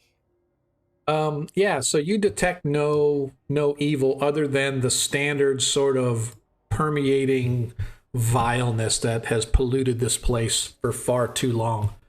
Would But you say what I'm feeling right now here in this area is different than when I was feeling in the wall with the tapestries and stuff? yeah, because up there were like zombies and stuff, and then you also had the evil of the wall itself as well as the cleric, right? But this is not a specific evil that you can detect per se. It's just a general feeling of nausea, waves that crash over you as this entire place is polluted with the feel of death and evil, but nothing specific. All right. So I just want to look at the alcove real quick. Okay. Is there any like benches or No. like chairs? No, sir, it's just completely empty. Looks like they may have been carving it out to put something there. Looks fairly fresh mining, if you will. Definitely man-made, definitely nice and squared off. So perhaps they were going to be building something into that alcove, but as of yet, it's empty. Okay. All right. So I'm going to continue moving forward, hugging this wall. Okay. You move about 20 feet up, and you come to the door on the left. You can see the tunnel does in fact turn to the east, but he immediately heads north again, but there's a flight of stairs running down. From those stairs, you can hear the definite sounds of the ringing, and as you get there, they stop, and you hear this sound, and then a moment later, a cry of pain. Ah! As a male voice cries out in some kind of pain. Oh boy, that's not good. Does the cry sound like Pain. like a victim sound, or does it? I mean, I don't know if does it sound like death or? Sounds like pain, like somebody got hurt with something. It's one of those sounds that it reminds you of somebody who doesn't want to cry out in pain, but eventually can't help themselves and have to cry out in pain. Okay. It's one of those things. Because if it was As you hear a voice come up, I have a particular set of skills that are just for you. Hey, Agamrand, you are very welcome, sir. Everybody thought we were waiting on Zadkiel, but in fact, we were just waiting for Agamrand to get here because he is sort of our mascot. We go as Agamrand goes, so if he's not here, I just don't feel right about gaming, but appreciate it, dude. Definitely every little bit helps, man. Every cheer helps, every follow, every subscription. We definitely appreciate the love, man. Thank you. right. So it's just like that. Like it's like somebody trying not to cry out in pain, but just can't help themselves because it is painful. Okay, I'm going to say to who's behind me. Zadkiel, not sorry, Jeremiah. Sorry. I look at Jeremiah and go, Jeremiah, Yes. all that is holy, are you with me? Sure. As the rest of the party is coming up behind them. I feel obligated to go down there because of the suffering. So Sure. Totally fine. As you're leading the way, again, I'm only having you lead the way, but just assume that the rest of the party is coming behind you, right? So I just didn't move them up, so I don't have to move them all the time. gotcha. So as you kind of come around and you look down the stairs, you can actually see light coming from a chamber at the bottom of the stairs. Looks to be fairly well lit. And you can hear somebody muttering something, but you can't make out what is being said. But every so often you hear, as you're standing there, as you move, you did, like I said, you heard the cry of pain, but also you also hear, like every so often, a groan or a moan of obvious pain. I am going to drink my healing potion. Okay. I have a healing potion on my character sheet. Yep. You should. Everybody should have had one. I'm gonna go ahead and drink that now because I'm damaged. I'm down. Go ahead and roll. Go ahead and roll for it's 1d8. No, sorry, for the healing potion, it's 2d4 plus 1. If you want to drink it all, you can, or you can drink half of it. I'm sorry, it's 2d4 plus 2. So you can drink half of it for die 4 plus 1 if you want, because I allow you to split them up if you want to. Okay, I'll drink half of it. All right, so 1 die 4 plus 1 hit points restored. Okay, I'll drink the other half. What'd you roll? 2, so that's Okay. 3. So that's 3 back, yeah. So I got 6 back. Yep, total of 6 back. All All right. right. All right, cool. So that puts you close to max. Let me double check and look and see what everybody else is at. I remember, yeah. Jeremiah's only got 2. Laneth is still maxed. Okay. I tell the others to stay Okay. as I allow me to approach by myself. All right. Go ahead and roll Until a. I say, I shall smite thee. Or And if that- I verbally say, all right, it's safe, come on down. I kind of whisper to them if I Okay. can, All right. as a signal, because I want to confront this thing, Okay. good versus evil. All right. I just feel compelled to protect my party, is why. Okay. Being a All right. paladin. So you move down the stairs. Give me a die 6 check for some sort of a stealthiness. Okay. So you move your way down the stairs, and as you do, your armor just happens to scrape along the walls. As careful as you are, you get down to the bottom, and you can see a room ahead. There's a small alcove little area, like a 10 by 20 area right before you where the stairs empty out into. And on the right-hand wall, you can see a bench along the wall behind the bench, you can see various implements of torture hanging up. You can see in the middle of the far wall, there is a long table, a rack, if you will, that has leather straps at the top and at the bottom that are wound around these coiling chains. And you can see that if somebody is strapped to it, as they coil the chains at the head, it stretches the person out on the table. And you can see there is, in fact, an individual strapped to the table wearing nothing but like a loincloth type to cover his male parts, but his body itself is completely bare, and he's strapped to the chair, and you can see he's got these bleeding marks and scars over him, and hunched over him is an individual rather sizable with a big huge hunchback, just your stereotypical sort of bad guy, torturer, axeman, whatever you want to call him. He's got a black hood on. He's wearing black leather clothing, kind of loose fitting. And he has some sort of a metallic device, and burning over in one corner, you can see a small little anvil and stone and a little bellows as he sort of uses it to heat the metal with the burning coals that are over there. And he sort of shoves the metal into it, and he heats it up, and then he pulls it out, and then he looks like he's been carving on this body that's sort of laying there. And every time he gets near, you hear the person on the table scream out in pain, but he's got this sort of a rag stuffed into his mouth, so it's like you can't hear it really loud, but every so often, like I said, he does give off that one. And as you scrape along the wall, he sort of turns his head and looks up at you. He's like, "What are you doing here? You get out or me kill you too."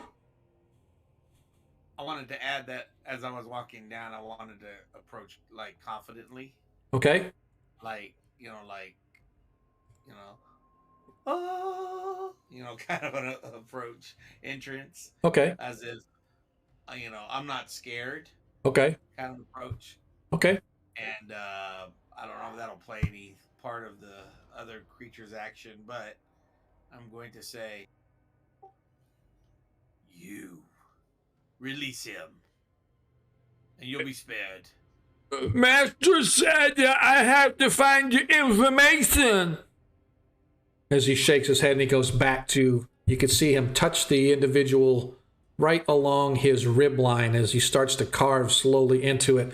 And you can see the pain rack the body as he sort of flexes and flinches as the sharp object begins to carve a slice of skin away. And the torture guy sort of whispers down to him. You can't make out what he says, but he's whispering something to the body on the table. As he's doing that, I go, I said stop! And I charge him. Ooh, dun dun dun dun dun dun dun dun. As I charge, I want to say, I smite thee! All right. As you guys hear, as the guys at the top of the stairs hear it, they all come charging down in as well. Oops, wrong map. All right, so I am just going to deal with you and him right now. And let me...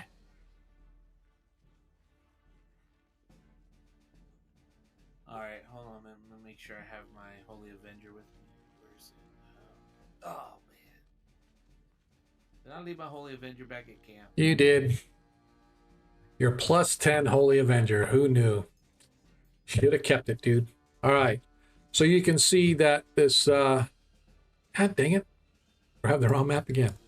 Move this down so everybody can see. And I am going to have... It's just going to be... Jeremiah comes down. So there is plenty of light in here, because as you come down, there are torches along all the walls, kind of lighting this place up. And what is what? Is that a lizard? Yeah, it's actually a dragonborn. When you look at the, yeah, nice. see, yeah. So they don't. I mean, I could find a fighter or a human or whatever, but their fighter icons are all dragonborn, which I don't like necessarily. I wish they would give you the option of doing ones, but it is what it is. So this is where I'm going to put you guys right now. I am also going to. Where is it? Yeah, I'm making libraries of This fellow up there in the corner is stuck on the rack. So here's the bad guy. Here's the good guy. And as you charge, I need you to roll a 6-sided dice and against his 6-sided dice, and we're going to roll for surprise. So, not that there's really any surprise, but you have surprised, or he has. Now, I'm not going to say you can't be surprised. So nobody was surprised because you knew he was there. He knew you were there. So what are your actions? To charge him.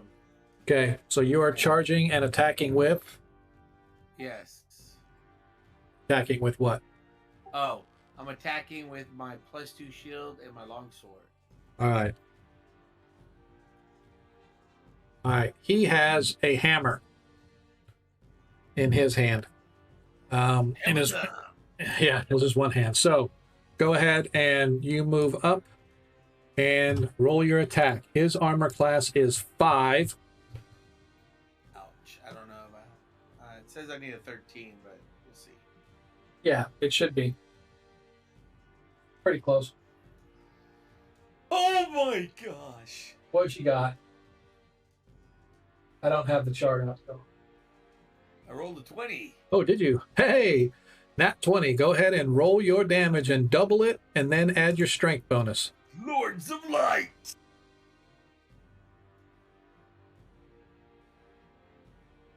Sorry, he's a man size, right? Yeah. Yes, so it's a 1d8 times 2 plus your strength. Ha! So that is how much? 2 plus your strength? 5. Huh? 5. 5? That's crazy. With a critical hit. You know what I'm gonna do? I'm gonna try this alt. Nah, you know what? I'm gonna probably implement this later, but a new rule that I saw that was more for 5e, that instead of just doubling it, you roll a dice for whatever damage was, and then your critical is always max damage. So if you do an 8-sided damage, you would roll your 1. So in this case, you got a 1. Then you would automatically add your 8 to it instead of just doubling. You get max whatever the dice roll is. So if you did die 10, it would be 10 plus whatever your dice roll is. So you always max on the critical. I kind of like that rule. I might implement that here just because I like that rule. You have to make it work both ways. Yeah, it would. It would. Instead of doubling, you just do max the dice damage. No, Right. But like we're creatures too. Yeah, absolutely. Yeah. That's what I'm saying, though. I kind of like it, though. Yeah, it's good. It's kind of cool. All right, so he did 5 hit points of damage. I just got to double check how many he's got. All right, so... Hey, XL, how you doing? All right, so he had... he did 5, you said? Okay. Yes, sir. All right. So you swing, you catch him with your blade. He's like, "Rah! That hurt!" as he swings back with his hammer. And okay, I told you to stop. as he rolls a 2, and he fails. All right. I hit it with my shield. Yep. All right. So I want to make sure I get the map where everybody can see. All right. So going to bring in Adair as he came in, and he's going to move off to the side. And going to bring in the 2 archers. Other than that, it's going to be these guys. Arthur and these guys are going to, since there's only one there, since there's only one guy there that you look like, Arthur is not going to do anything with his guys. They're just going to sort of stand by. But Adair is going to attack with his sling and his bullets. As Adair gets a 12, I believe that misses. Let me double check just to be sure. Yeah, it does. Yeah. Oops, this is my second Unless he's edition. got a high dex with the bonus. Or... He doesn't. Yeah. Huh. What did I do with my first I edition? know Adair. There. Yeah, here it is. All right, so I just want to double check what everybody needs. So the fighters, they need a 13 or better to hit. And Adair, who is a cleric, Probably 14 or 15. he needs a 15 to hit. All right. So, Furnock.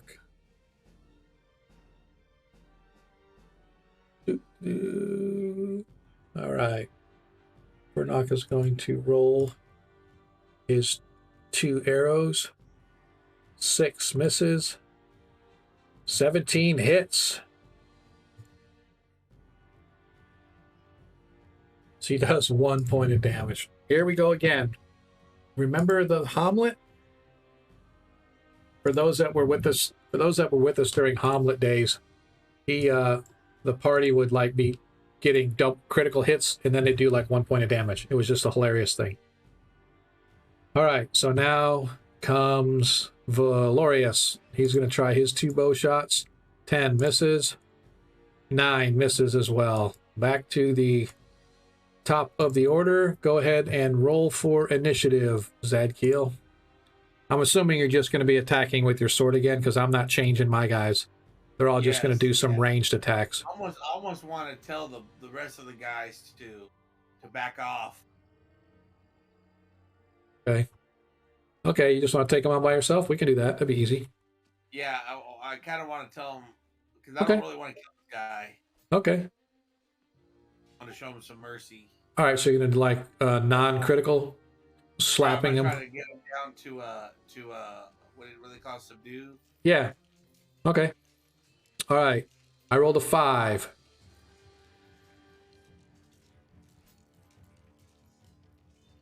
Oh, you guys go first again. Look at you go. Go, Zadkiel, go. And I tell I do the best I can with my motion of my body to assist the guy on the table. Okay. Like, hear this. All right. I don't know if I can communicate that because You see that he has he's a balding fellow. He's got like this sort of a beard tied in a knot at the bottom. He has like really sharp looking features and stuff. He looks well worn and battle worn because he has bruises and scar marks apparently from that look older than what has been given to him recently.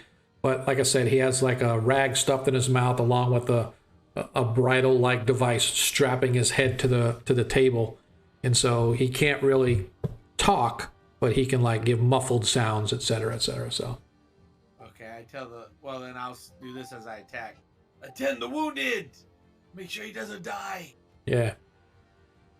Okay. AXL, appreciate you showing up, man. I definitely appreciate it. No, Zadkiel isn't quiet. He's talking. So if you guys can't hear him, let me know. I can always boost him up on the Discord channel. Also, if you have yet to follow us, I'd appreciate if you just hit that follow button. We're trying to get ourselves to 200. We just went over 100 not too long ago. So the end of this month, I'm pushing to get 200. So the more the merrier. I definitely appreciate you guys showing up and giving us a little bit of love tonight, especially after such a slow start. But we won't blame it on Zadkiel totally. All right, go ahead and yeah, you missed. As he sort of laughs, as you're sort of distracted by the body that's strapped on the table, your blade goes wide, but you hit him in the shoulder and you realize that he's wearing some kind of armor underneath his leather jerkin and hood, etc. and stuff. So as he swings back at you with an 18, what's your armor class? I believe that probably hits. It is 1. Armor class 1. Yep, he needs a 17 to hit you. So as he hits, nice. Yep. Let me double check. Oh wait, -2. He is not evil. He is a neutral type of a guy. And he hits you with this rather sizable hammer. He does 5 hit points of damage. Slam! Slams on top of you. Yeah, all right, so I'm going to boost up Monkey's chat because it's quite possible. All right, hopefully he'll be a little louder. He tends to talk away from his mic a little bit too. So well, I just got a new mic, and yep, the Yeti people gave me they gave me my free mic. Nice. So I got it Sunday and I hooked it up. So it's Nice. not adjusted. I could switch the mic back to my other one. Nah. Nah, you're okay. I just boosted you up on the stream a little bit. I had you down about 85%. I just boosted you up to like 95, so it just give you a little extra oomph. So we can work on getting the volume set whenever you want. So Okay. all right, All cool. right, I take low and I'm like, ah. Yes. Aha! Now you go, Master Sa. I have to find out if he will convert or not. And roll for, once again, for initiative. Ooh, you guys rolled a 6. Dang it. Where? There it is. Okay. You rolled a 6. I rolled a 5. Damn. Monkey, you are up, sir. I go, I would yield if I were you. You are outmatched. And I swing. Okay. This time focused. 7, still missed. 18 as he hits you again. Wow, nice roll. 3 hit points of damage.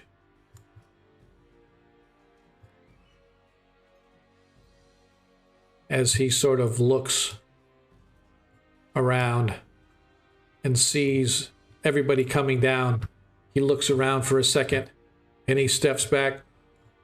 Okay, all right, no, kill me. I have to find out if he's gonna convert or Master will kill me.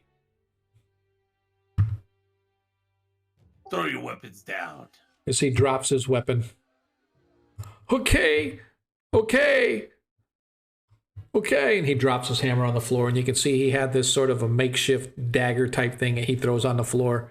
It sort of ka-ting along the floor, bounds up underneath the table that this new fellow is sitting at. Okay, I grab his weapons with my foot. I Okay. kick him out of the way. Okay. And I say, you stay there. Okay. Don't worry, your master's not coming.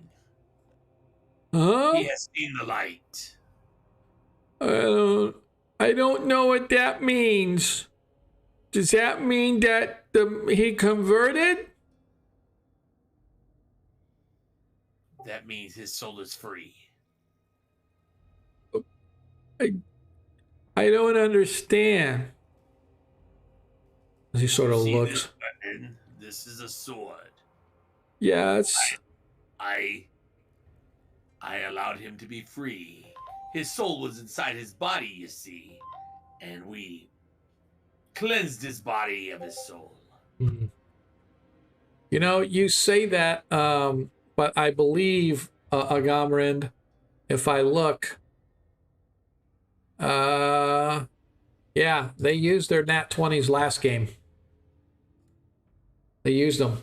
He didn't have one left. He used it. I forget what they used it on, but they did use the Nat 20 last session, because we all used them all, because I just looked and we have none in the bank. Oh, you just literally, so I did not see that. So I do apologize. I don't know why. Oh, now I'm like, see, this is why I need to have a moderator for my chat all dedicated the whole time. So we're going to just go ahead and cash that in.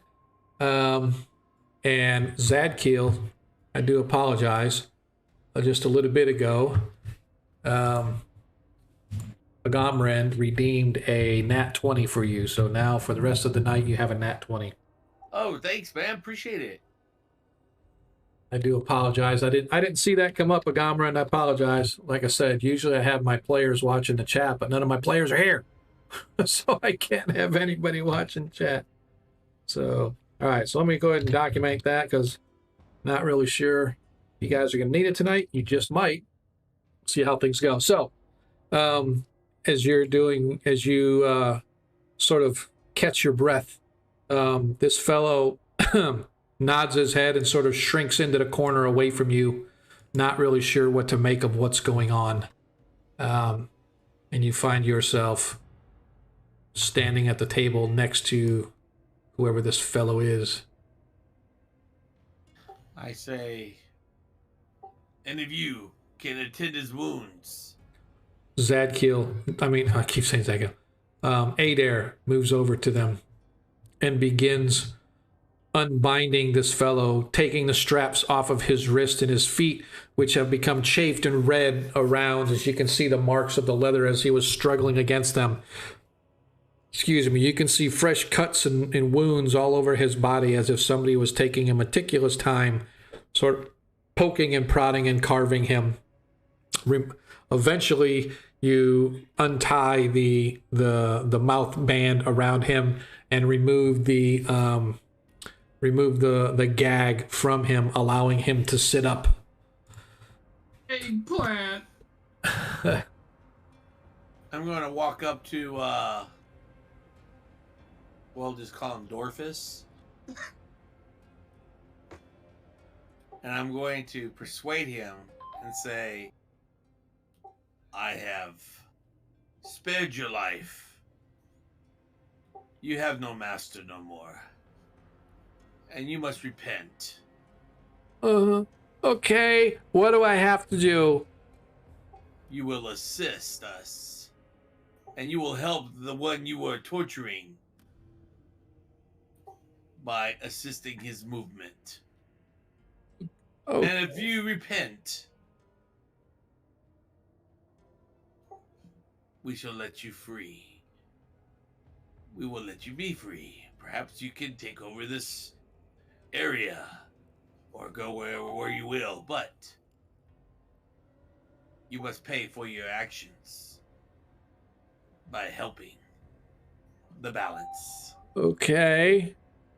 As he goes over and he tries to help Deglin off of the table. Deglin, if you want to kind of give your description and your demeanor and what the party is seeing as they sort of see you sitting up on the table. Well, I don't feel good. I definitely have been rode hard and put up wet, and I definitely think that that guy is not right in the head. I walk over to him and I go, we are Zadkill, which is me. And I introduce each of the other characters. And I put my hands on him and I go, be healed. And I'm going to cast lay on hands on him if he needs it. And I'm going to cure any disease that he might have.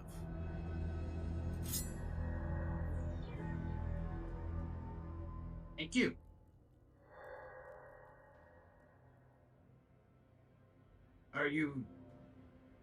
Who do you worship? Thanks, Corvus. I worship St. Cuthbert. Ah, I'm a I am a- pilgrimage to I am a priest of Jaskar. Jeskar. Yes. Thank you for releasing me from my bonds. Nice. Janders, man, long time no see. Thanks again, Corvus. I appreciate it. The party now also has a natural 1 that they can redeem. What? Grazie. Thank you, Corvus. Appreciate that. For those that don't know, Corvus is in our 5th edition game, which plays every other Friday here on Parentland Adventures. They are the official Parentland Adventures group. This is our offshoot 1E1 shot, so we definitely appreciate it, dude. Oh, and he gives the DM a nat 20. I like it. Janders, I've been good, man. Had a little bit of a slow start tonight, but that's okay. We had a couple things going on that got us started late, but we got a chance to talk with the group and see what's going on with the folks out in chat. So definitely appreciate everybody that's given us the love tonight. So as you get off the table, Deglin, you realize that all your gear is stowed over in the corner, just kind of thrown out of the way. Uh-oh. I kind of react with him and I say, so, how did you end up in this predicament? Not actually sure. We were over in the Cairn Mountains doing a drive and getting rid of some goblins and some orcs. And the next thing I know, I got knocked over the head or something, and I woke up here, and this guy's cutting on me. You must have been traded. That's speculating, though, but you're Kept now. asking me to convert to his master's will, and I'm like, who's your freaking master? But then he didn't take the rag out of my mouth. Well, you do not need to worry about that anymore. You are saved. Thank you. And if you like, and I look at my party as I say this, you are more than willing to travel with us. We will be heading back to town soon. How soon, I don't know, but you are more than welcome to stay with us. I would be honored to do so. And you will have. What was your name, creature? I don't know. Master just called me Fool, so that's my name. I'm Fool. Well, lucky for you, I shall pity on the ignorant. You'll now be called Dar. Why am I Dar? But everybody else called me Fool, so I thought I should be Fool Fool. is a humiliating term. It is? Well, I don't want that because humiliating sounds bad. I don't know what that means, but I don't want to be humiliated. Well, how do you feel now? Do you feel threatened? Or I'm do you feel... I'm hungry. I feel hungry. Can I get something to eat? I give him an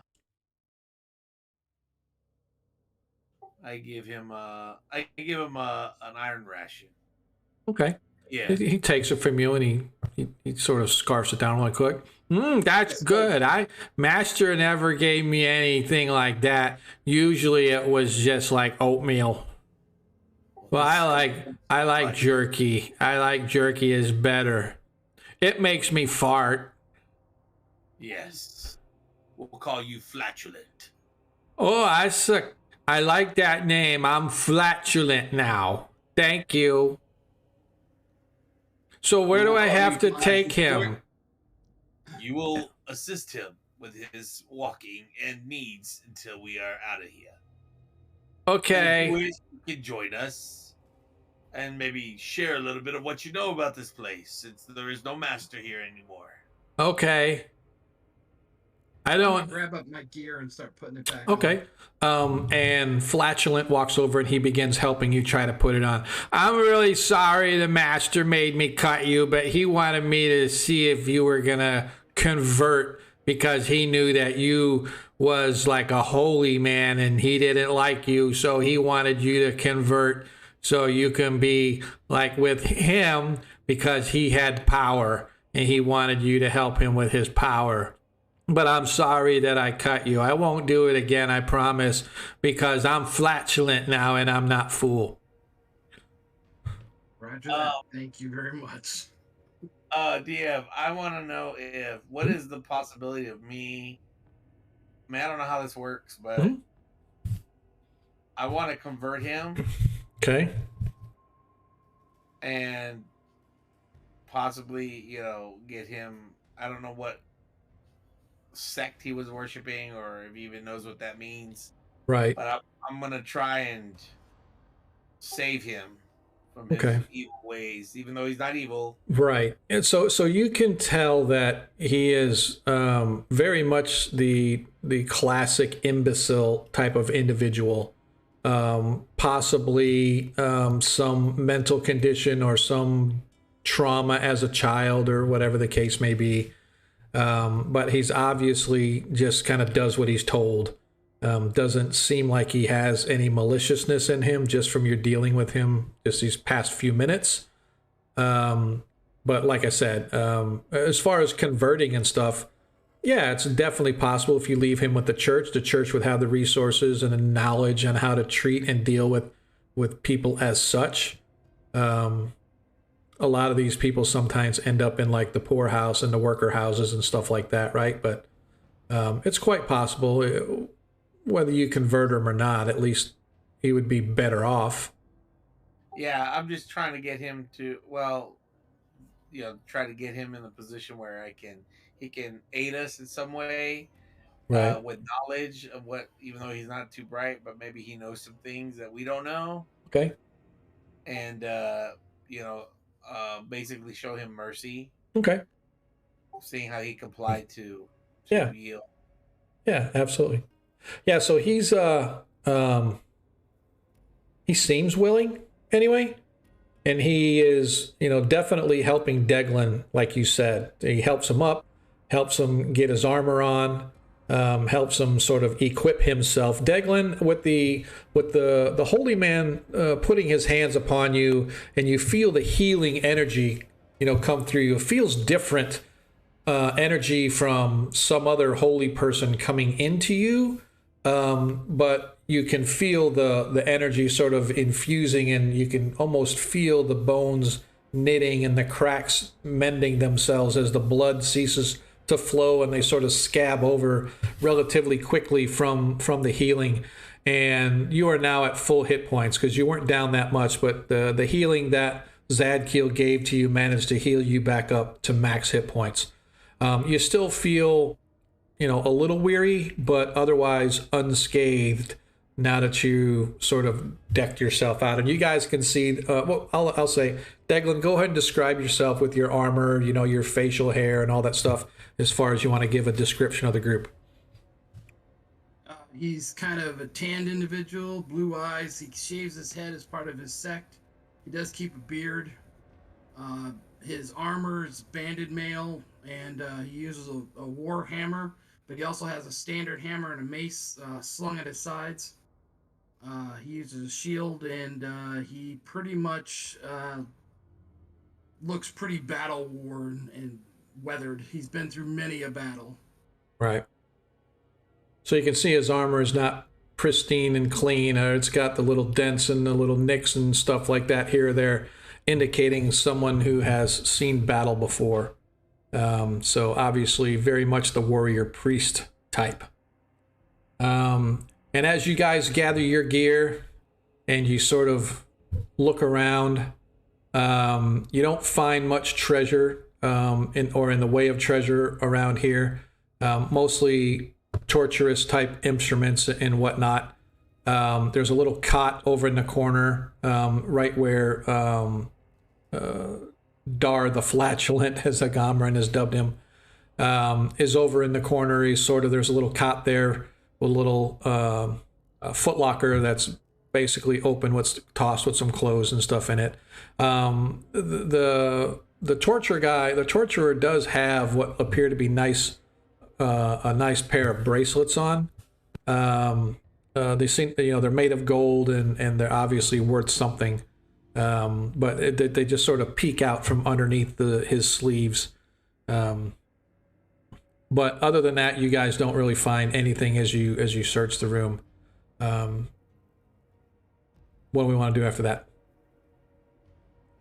I go, Dar, what is this place?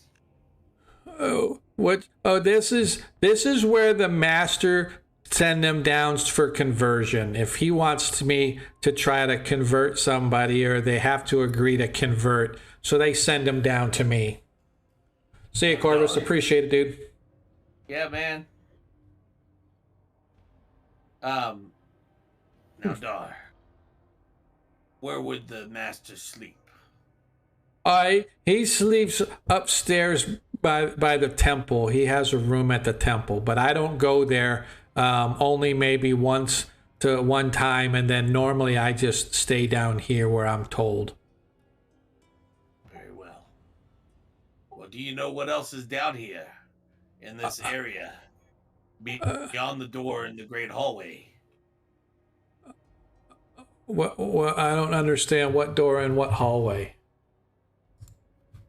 Come, follow us. Okay. And I gather the party and I say, hey, is there anything else we need in here? If not, let us proceed. And Dar is going to be with me. Okay. And assisting our new companion as needed. Okay. As he moves over, standing next to Deglin in order to help him out. So you guys get ready to head upstairs, I guess? Head back up the stairs? Is that where we're going? Yes. All right. So Zadkiel leading the way. Once again, Jeremiah coming behind him with the torch. Bringing Dar. Actually, no. We're going to bring Fernok. Even better. Adair up front. And then behind him is going to be Dar. And then behind him is going to be Deglin. And then the rest of the party sort of comes up with Fernok and Valorius leading the way, or backing up, should say bringing up the rear. So you guys work your way back up the stairs.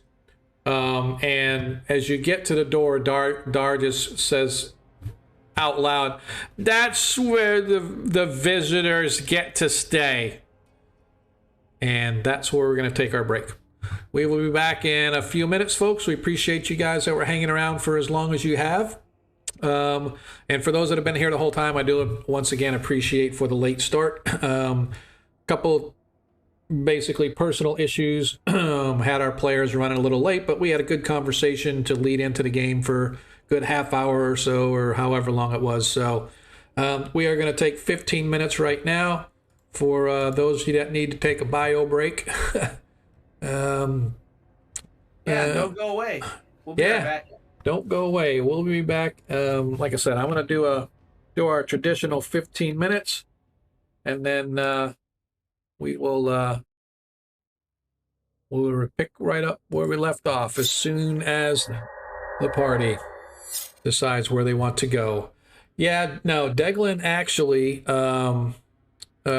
his equipment was all in the room, so he managed to get dressed and stuff. All right, dude, I appreciate it. Deglin is he's fully dressed, fully armored, ready to go. The party has extracted him from where he was being tortured by Dar the Flatulent, as we have dubbed him. And yeah, we'll be back in about 15 minutes or so, man. Like I said, I really appreciate you guys hanging out as long as you did. I know we didn't get off to the best start, but you know, we're going to try to finish this adventure strong. We got 2 hours. I don't foresee us doing any more of the Keep on the Borderlands unless the party wants to continue. I don't foresee it. This was going to be their last foray here to kind of clear out the rest of whatever is down here if they can. And fortunately they did, because otherwise Deglin would be stuck down there and then he'd just have to listen along, because I have no other way to enter him into the game. He would have just had to listen for the rest of the adventures, however long that goes, right? So he'd be like asking everybody, "Are you ever going to go back to the Keep on the Borderland to save me?" No? Okay. So I'm screaming eggplant. Nobody's listening. Oh, you should have screamed it, man. You should have said eggplant as soon as they took inside joke, but he's strapped to the torturer's chamber, and it's like, oh, S&M, yeah, my safe word is eggplant. I told him he needed to scream out eggplant as soon as Monkey took the gag off him, man, but that's all right. So yeah, so like I said, we'll be back in about 13 minutes, give or take. I hope you guys will stay with us to the end of the session. So we'll see you guys in a few.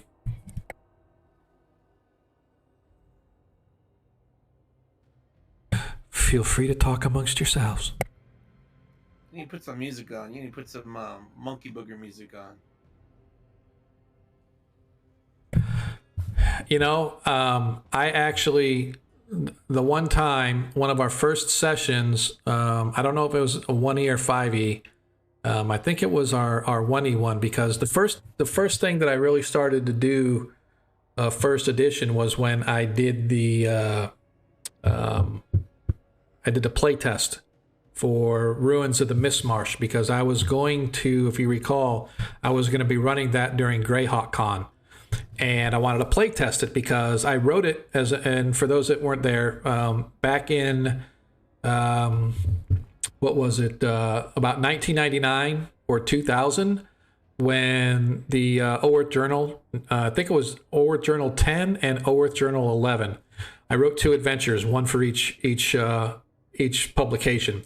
And the ruins on the Mist Marsh, somebody online took the maps and actually made them better, and they made them really good. So I was going to do a play test to say, hey, I want to run this play test, and then I'll have pre-generated characters. We'll see how it goes. It actually took us 2 sessions to run. Learned a lot about what I needed to nix out of it in order to run a full, just a 1 session, because I was going to do it as a one shot, but I was going to run like 4 different time slots or something like that. Unfortunately, the Greyhawk Con wound up being at the same weekend. I took my son to a football game, and so we were gone that whole weekend. I wasn't able to play or to DM. So, but anyway, bottom line is that's where I sort of started. And in that one, I did we had an intermission, and I put some music on. And when I published it to YouTube, YouTube came back and said, no, you've got copyright material in your stream. You have to cut that out, otherwise we're not going to be able to publish your stream. I'm like, son of a bitch. So ever since then, I do the 15-minute video one on my 5e game, and I just do this on my 1e stream. So if I ever get some custom music that I can put on there in loop, I will. But I meant like you're in the break time. Yeah, that's what I mean. During break time, Yeah. it's still on. Gave you a link. What's that? I gave you a link and I gave you permission. Oh, okay. I'll have to. That's if you want to use it. That's Yep. if you want to. Yeah, unfortunately, I can't set it up right now, but I'll definitely set it up for next stream. You can definitely do that.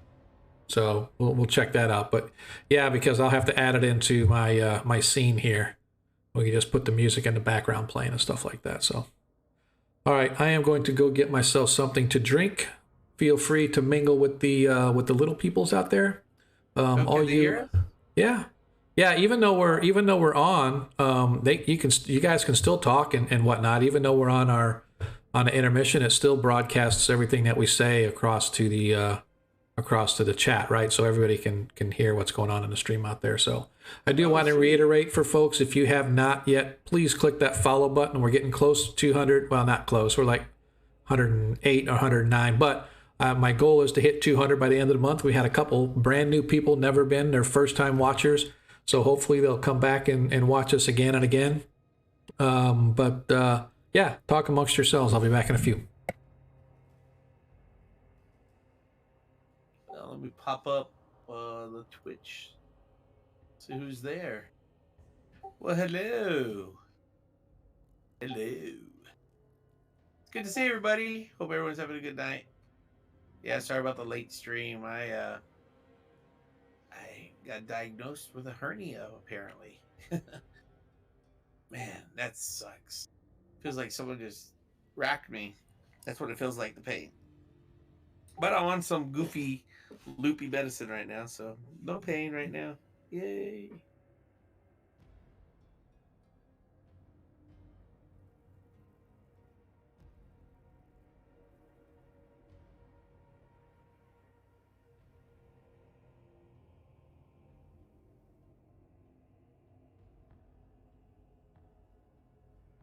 So, who out here actually in the chat, who plays?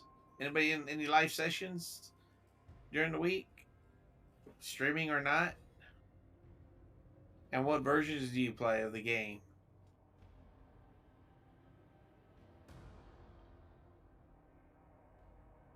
Oh, sweet. What do you play, Lando? Do you use Roll20, Astral? What do you use? Or do you play a person? Hey, Phantom.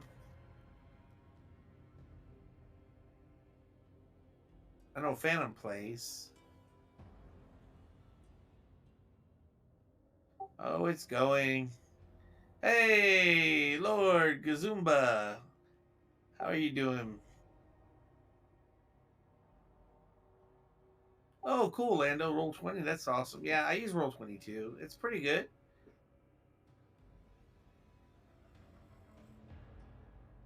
Nice. I do first and 5. I haven't done the others. Well, I guess I did a little second.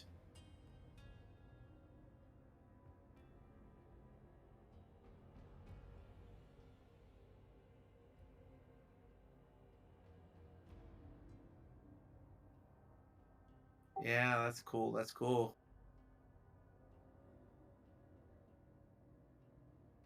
Yeah, we're doing good, Jay. Hey, and you know, everyone, that's Lord Gazumba. He runs a really awesome Greyhawk. Well, he does a lot of things. You gotta check his channel out, and Phantom does too as well. He's involved with a lot of things too. And if there's others in here that I'm not aware of, they're We are visited by the Lord Gazumba. Is this the Yeah. famous Lord Gazumba of Altamira? I'm just saying, it's not like an imposter Altamira or an imposter Lord Gazumba. It is the guy. He's the one that suckered me into streaming. I just want to say that. It's his fault. Oh, okay, cool. Yipper. Well, That's it. we're very privileged to have a lot of y'all here. We are, man. What's up, Phantom? How you been, brother? I actually got one of the CNC players books. I don't know which version I've got though, but I've been looking into it, man. I kind of like the system. It's kind of interesting. I'm gonna have to delve into it a little farther. I don't know if I would ever run a game, but I'd definitely play. Hey Jay, you're knowledgeable with all the weapons that are out there. I was thinking about creating a new weapon, an artifact that has the effects of a rust monster. Is there one out there already? Probably. Jay knows everything. Jay's I like the know. Oracle. He's like the Oracle in the Matrix. He'll like, what do you think? I think you should go find it yourself. Just fucking tell me, Jay. Just tell me. Oh, so there is one. Yeah, that's awesome. Okay, well there went No, that idea. he said it. No, he said it. There's very powerful, but he doesn't know of one. Ooh. I was just thinking that the other day. I was like, you know, what if he had a weapon that looked rusty, but it was powerful as heck?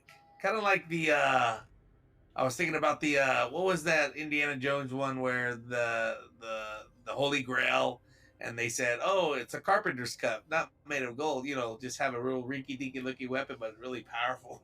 Mhm. I was like, I mean, because who fears the rust monster?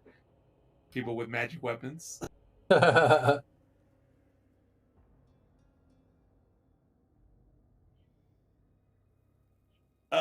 he wouldn't allow that.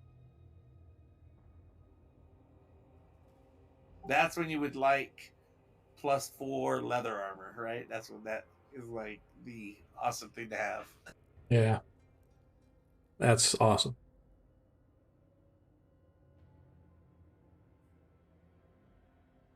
It's like hit somebody with your sword, turns the other person's weapon to rust. What the frack?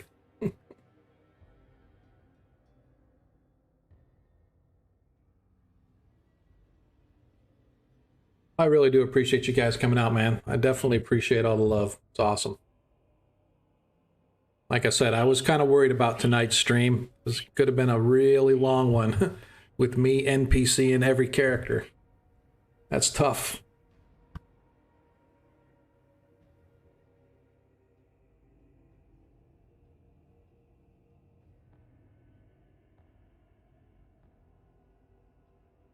Figure out what's going on here.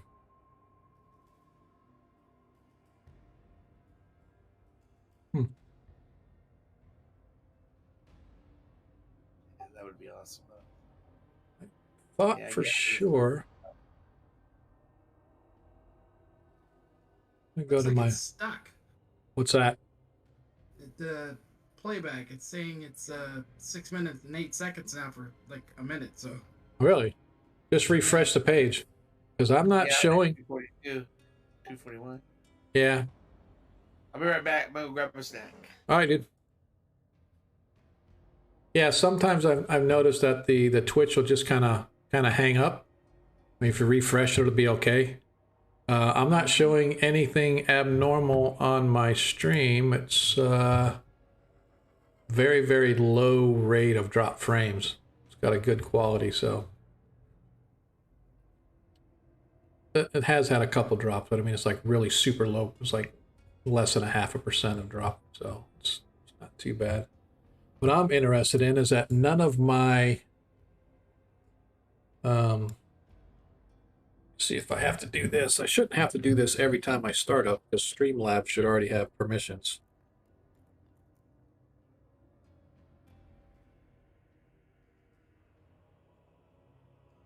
Yeah, see, it already says. So I don't understand why, for whatever reason, it's not throwing out any of my timers, any of my cues, or nothing. None of my commands are going out. Bizarre. I'm not really going to worry about it. I'm just kind of disappointed that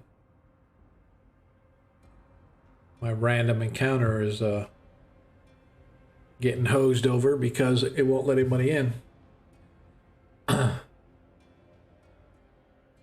Yeah, that's what I was saying. I wonder why the bot wasn't running, is because I had everything set up, and normally I just gotta kick in and start it and everything works.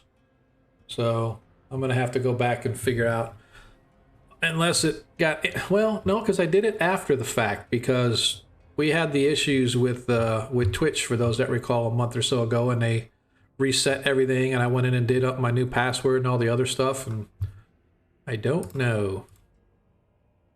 But that's all right. I'm not going to worry about it too much. Yeah, I haven't logged into my Streamlabs account, Phantom, but I'm gonna check it when we're done here just to see. It's just weird.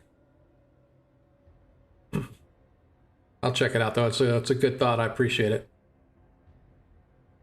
All right. And 3, 2, 1. Here we go. And we're back. At least I hope we're back. I'm hoping Monkey got back in time after he went and got his drink with like a minute left.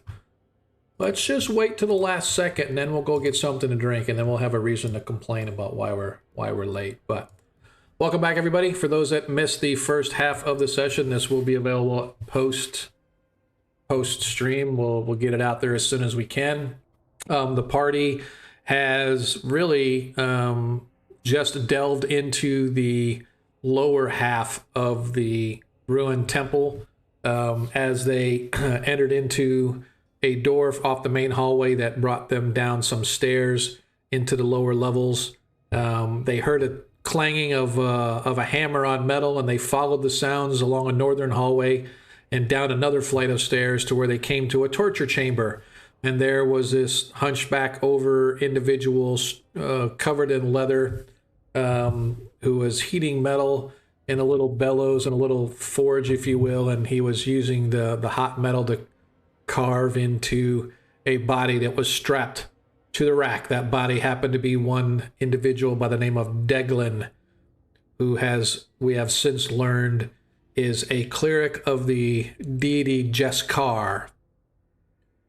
And so, having rescued Deglin from the clutches of the torturer, Zadkiel managed to beat him down to where he was subdued and basically threw his weapons down, asking for forgiveness and please don't hurt me. And so our paladin obliged, and now we have an individual that they have named Dar the Flatulent. And they are now leaving said torture chamber.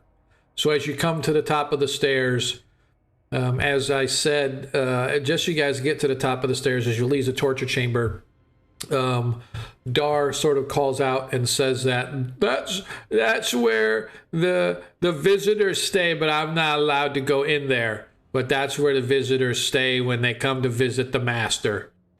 And he points to the door that you guys bypassed on your way down into the torture chamber. Hey, DM, what's going on, dude? Appreciate you dropping by. So what do we wish to do? If there's any visitors currently here? No, there was one that was here not too long ago. He was scary. He had like dark skin and white hair and purpley eyes. But the master says that he was a priest that was starting his own temple somewhere else, but that was a long time ago. Dar, you mean dark skin like me? Yeah, well, probably more like elven dark, like elf. He looked like elf to me, but he had dark skin like you, but his hair was white and his eyes were purple, and he was mean. He was mean, and he scared me. Sounds very much like the Drow to me. So, just for record's sake, in my world, Drow are legendary. Although it's possible to have heard of them, they are legendary, and very few people outside the movers and shakers of society have actually seen one up on hand. So I would say that Deglin will be familiar with the description of a Drow, although in reality you would probably laugh it off saying there's no way because they're legend. Drow don't exist anymore, right? But it's quite possible that he would know about Drow. So anyway, that being said, to his knowledge, no, there's nobody there in the visitor's room right now. Well, there's only one way to be sure. Okay. Check it out. All right. So the door itself opens easily, and inside you can see that it's about a 20-foot by 30-foot room, sparsely furnished but rather opulent at the same time. It has a large bed, a table and chairs, etc. You can see that similar to the high priest's room, there are tapestries depicting acts of evil and evil symbology, iconography all over the room, hanging and sort of covering the walls themselves. You can on the table itself, you can see it's covered with this sort of a black and red velvet cloth that sort of hangs over and hangs almost down to the floor. So the room itself is well decorated, well maintained, very clean. Not quite as extravagant or lavish as the high priest's room, but it is fairly well to do, if you did say so yourself, if it weren't for the unholy vibes that it gives off as you guys walk into the room. Want to search it for anything?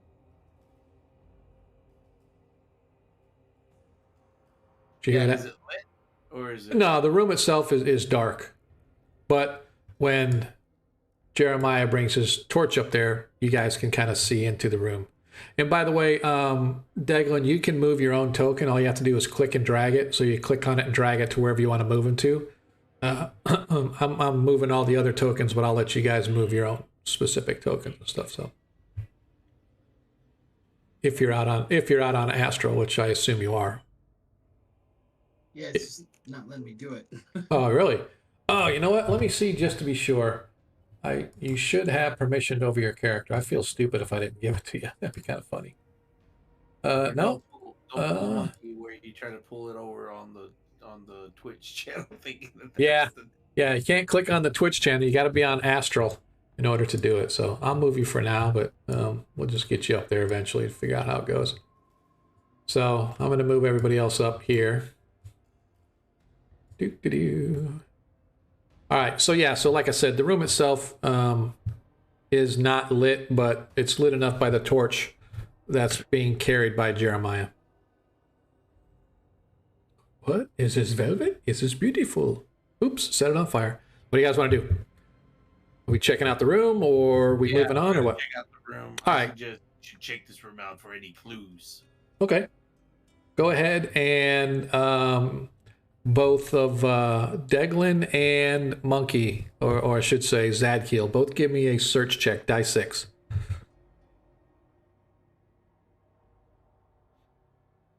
Okay. Trying to do it on the Twitch. I'm trying to get on the Astral right now. That's why. Yep. No worries. As soon as you get there, let me know. In the meantime, I'm going to ask Mm-hmm. another torch be given to Dar so he can hold one as Okay. well. All right, so Dar now has a torch right in the middle of the group, so that makes the light even better.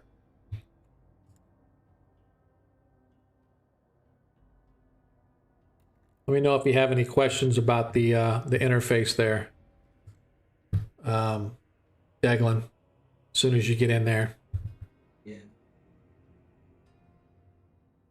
Like I said, all you have to do is open up the chat.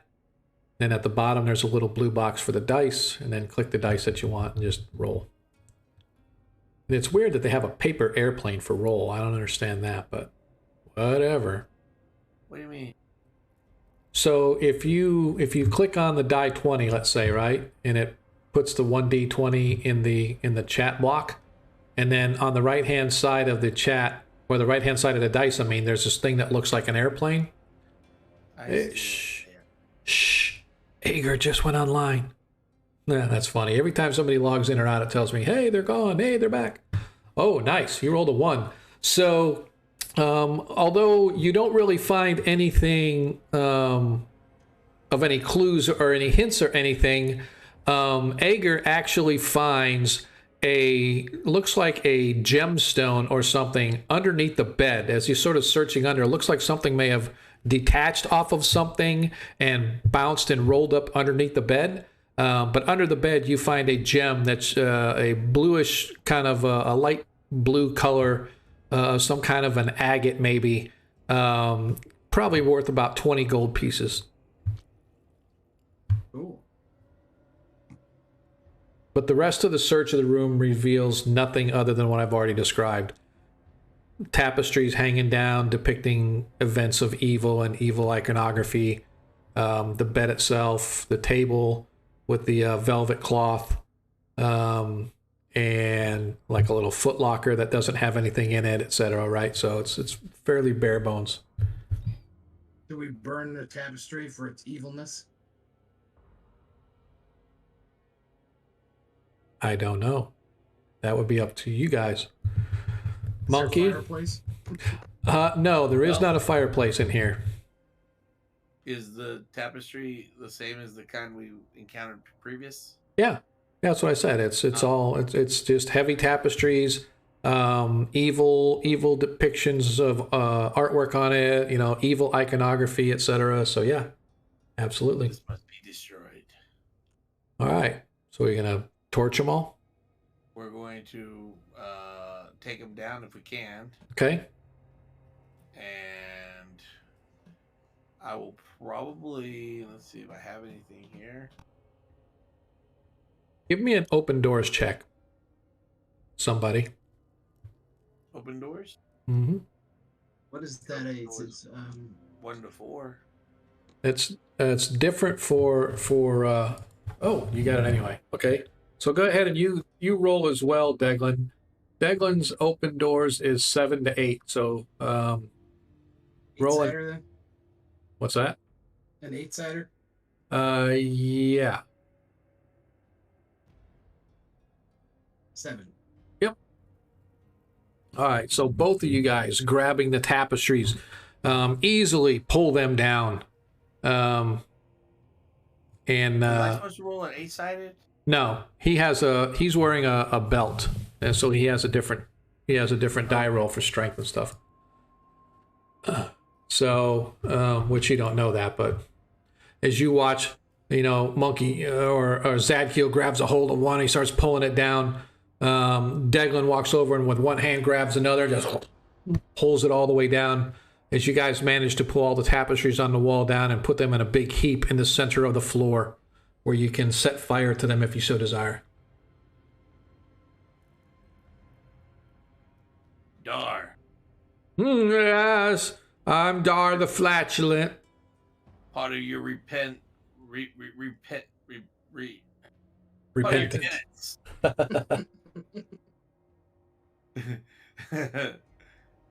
No, I'm Dar. No. Part of your penance. Martadar. Disease, I cured it. No, part of your penance is to destroy that which made you do the acts of evil.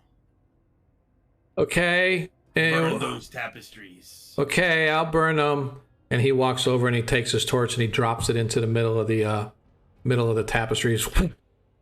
They begin to flare up, giving off a heavy, thick smoke as the oily paint that's on the tapestries themselves begins to burn, giving up regular smoke and then a thick, sort of a black choking smoke that begins to fill the chamber rapidly. Now, Dar. It's getting hot. Yes, step out of the fire. Okay. As he walks out from around the tapestries and walks back to the door. All right, we are to shut this door. Okay. And you shut the door. A small little leakage of the smoke begins to seep out from underneath the door. But from behind it, you can hear the crackling roar of the tapestries as they go up, and they begin to catch the bed and table and other artifacts that are in the room. They begin to catch fire as well. Where All to? right, we move out. Okay. We should get out of here before it attracts attention. Okay.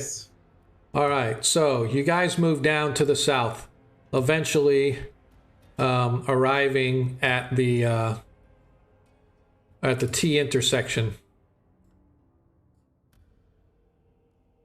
You can see that the hallway runs to the left and to the right.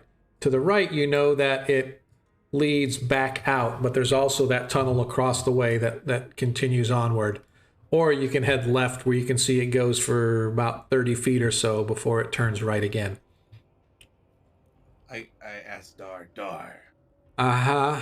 Hey, should we go where we might find others like those that you were torturing? I don't know what I wasn't torturing anybody. I was just trying to find out if they were going to convert. Right. Where would we go to see any more? If there are any more beings here, whether they be waiting to be converted or not. I don't. I never saw anybody except who Master brought to me. So I don't know. Oh, I do know that there's a storage room where they have food and water and stuff, but I don't know any other. Okay. And so he leads you as he leaves, and he heads off to the left. As you guys follow him, the hallway goes to the east for perhaps 25, 30 feet or so before it turns to the south. As halfway down the south, you sort of see a branch tunnel heading east, and it runs east for about 10 feet before a flight of stairs lead down into darkness. Master said I can't go there because that's where all the holy people are buried. And then he continues south, following the hallway around the bend. Dar, wait. Huh? Come back. As he stops and he looks at you. Stop at the top of the stairs, Okay. and I try to sense. Okay. Let's see. Something down there. Does it feel like I shouldn't go down there, or is there? Well, I mean, you have a 60-foot range, and you can see that from the light that he provides at the top of the stairs. You can see it goes down about 20 feet, and then there's a entryway into some sort of a chamber. But what's in that chamber, you can't see. It's extremely dark.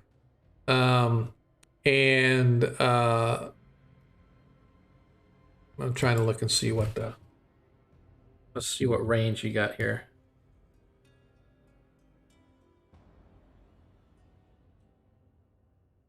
So, you're kind of back in the hallway, and then you sort of move up, and as your senses expand out from you, and you can almost feel your spirit flowing out of you down the stairs and into the chamber as you sort of spread your thoughts around. In the northeast corner of the room, you get this massive chill sort of overcome you, as if there was some fiendishly evil beast down there. But you don't know what it is. You just know it's exceedingly evil. I look at our new companion and I look at our cleric that's also in our group, Yep. and I go, "Do you sense it?" We don't really have that sense, do we? No, you do not. But I specifically look at them too, to kind of just indicate. Yeah, I think I realize they don't have it. I just kind of do it in them the attempts to show them that there's something that deals with holy and unholy, which is why I look at the holy people. Right. There's something Well, down there. And are you guys up to taking care of this challenge at this time, or do you need healing?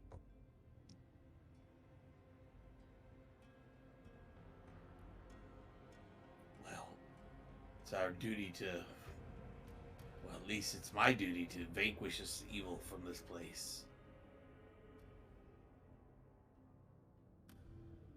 All for it. I will go with what you all feel, because as we agreed, we would also turn this place over to the holy men of the keep. That's what we made, right? That we said we were gonna do that, and also was gonna, if we left, we would give it to the holy men and they would take care of it or whatever. As far as what now? Sorry. As far as sanctifying this place and They'll have Yeah, to you come got. I down mean, and you. do a Yeah, cleansing. yeah. You guys were gonna like clear out what you could, and then turn it over to them to sort of send the troops and the priests and everything to sort of do the full so cleansing. I basically look at the party and say, "What shall we do?" Oh, I'm I with say we you. go. Whatever you want to do, I'm with you.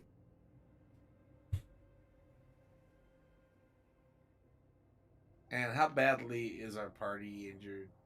I mean, overall, battle worn, or is it something that we would normally go into battle with? The way we're Well, I mean, Valorius is down a few, but he's got 25. Furnock is got 21. He's down a few. Arthur is still at max. You know, he hasn't been hit yet, thank goodness. Our Adair, our cleric, is still max at 20. So he's doing all right. How are Ev- you, Zadkill? one. I think Jeremiah is the only one of the hirelings that's hurt. Let's go in. Dar, take us to the food, and we might return here. Okay. So he leads you down the tunnel as you guys follow, and it heads south, branches back to the east, and finally turns south, where it opens into a large chamber about 40 foot square.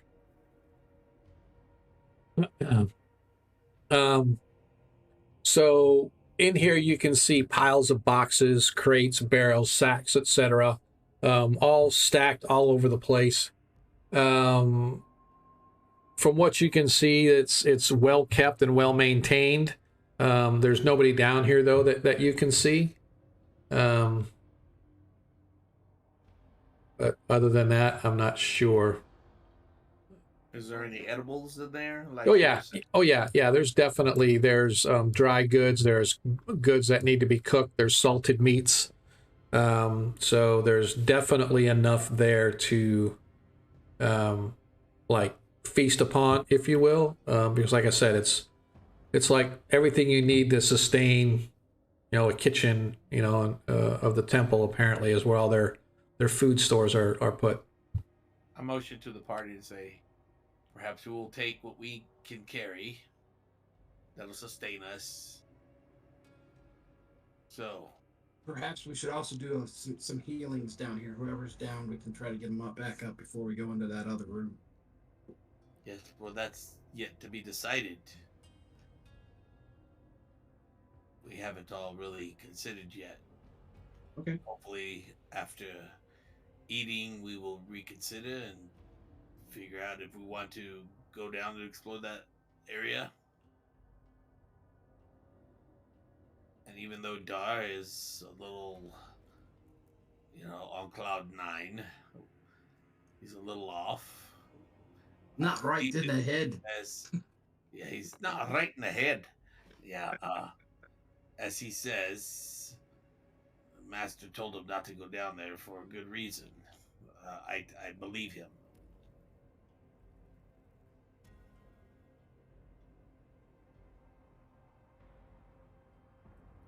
What do I want to do? All right, grab what you can. I say that to the party. Okay. Heal if you want. And let's show of hands. Who wants to go? Maybe since they're not there, you don't want to make the decision. Maybe roll. Maybe As far as for what? What are we rolling for? to see who wants to go down as a party. Are we all Oh. going to want to go down there and extinguish the last of what we might think is the last of the evil? Okay. I mean, of course, these are all assumptions because we don't know. But Adair is gonna jump on it because Adair is one to banish evil. So. Deglin's in there for that too. as am I. Whether it's the right or smart thing to do, that's a different story. But Exactly. That's what I was thinking. We go in here, I'll heal everybody up, and then we'll hit that place. Arthur's like, oh, I don't know. I think I would much rather just cut our losses and go. For if there's, yeah, I mean, I will be more than happy to go down and help support you. But I am going to say that I would prefer that me and my men did not have to be put into such a circumstance. Well, if it turns out something we can't handle, we can always run. Oh, this is true. paralyzed. Fernock's like, fuck yeah, I'm going in.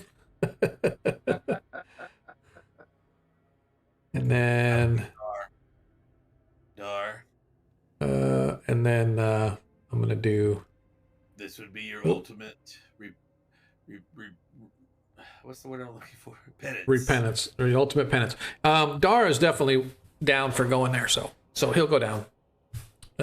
He's just with you, right? So he's just sort of a dumb bunny follow along kind of a guy, so no problem with him going down. So looks like the only one that really had much of an argument was Arthur, but he's willing to go down and provide aid, but he would prefer that his men did not have to get into because some of those evil creatures are very strong, but we will try to back you up from a distance with our darts and with our axes if possible.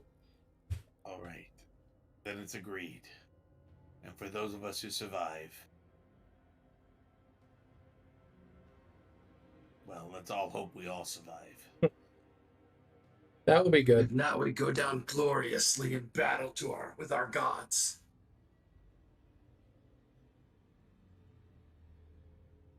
So, All right. let's make our way then. If we are not done healing, or you said you could heal us. Yeah, I can cast Cure Light Wounds at least. Oh. I don't know if that's gonna heal all of us. That's like one day. It'll help, definitely. Well, Yeah. Adar has it as well. He's got 2 Cure Light Wound spells. He hasn't used any of it. Yeah, I've got 3, so. Yeah, he hasn't used any of his spells, so. I've tapped out all. I've used all. All my right, life. so I am going to cast one of his Cure Light Wounds on Valorius. I'll cast one on Zadkill. I know you got hit in that last fight, right? By Dar. Yeah. All right, so I'm gonna cast one on you. So that's 2d4. No, a Cure Light Wound spell is a die 8. Oh, die 8. Okay. Is it Oh, the they- potions are 2d4. Potions are 2 die 4 plus 2, yeah. All right, so here I go for on Zadkill. 7. All right, that helps. All right, and Ooh, Valorius rolled a 1. That's bad. yeah, all right, and then I think Fernok is down too. Yeah, he's gonna cast one on Fernok as well.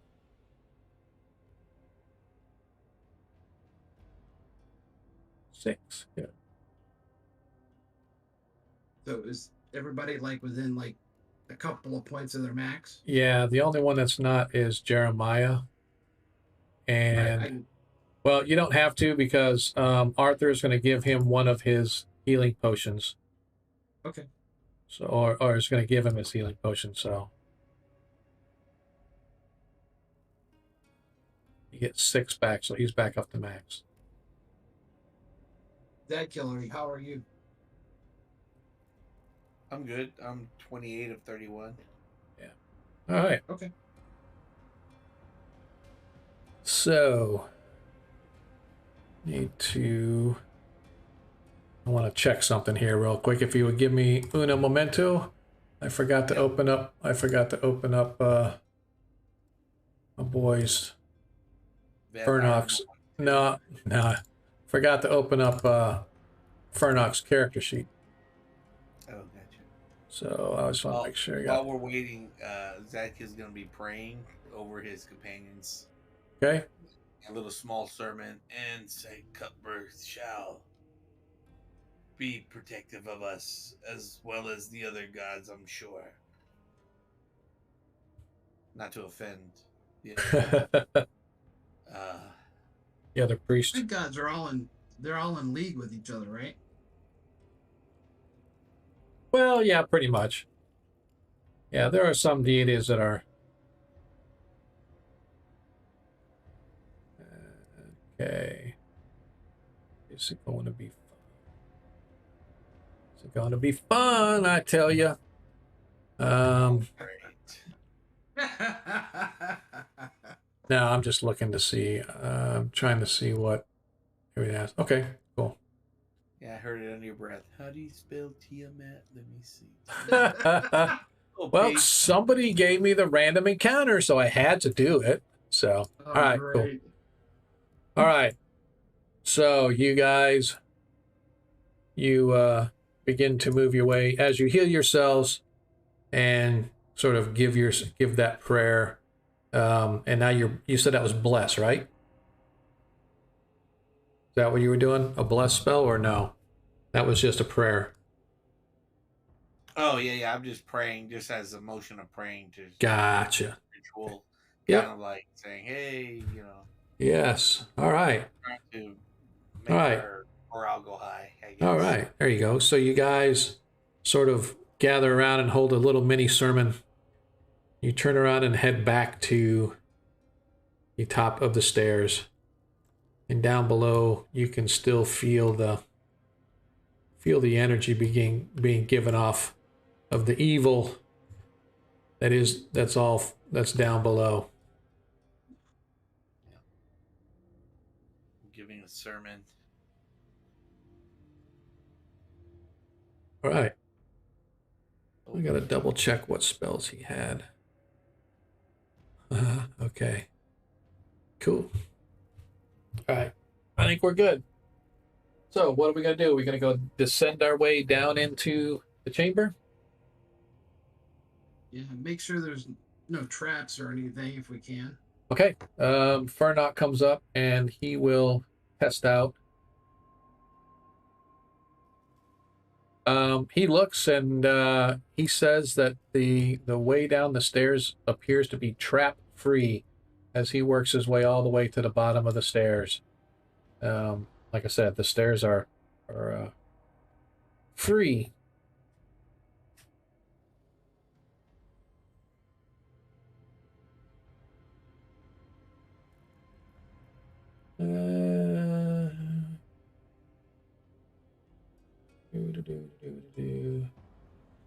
Yeah, that's my girl. Okay. Want to double check one thing.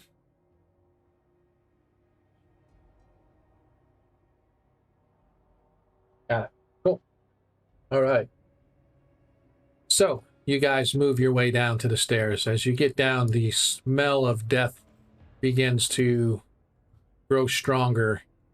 As you get to the bottom of the stairs, you can see that the the stairs lead to a little hallway about 10 feet long that opens into what appears to be some form of a mausoleum. Let me see if I can find it. Oh boy, that's a sign of good yeah. luck. Yeah, that's what it is.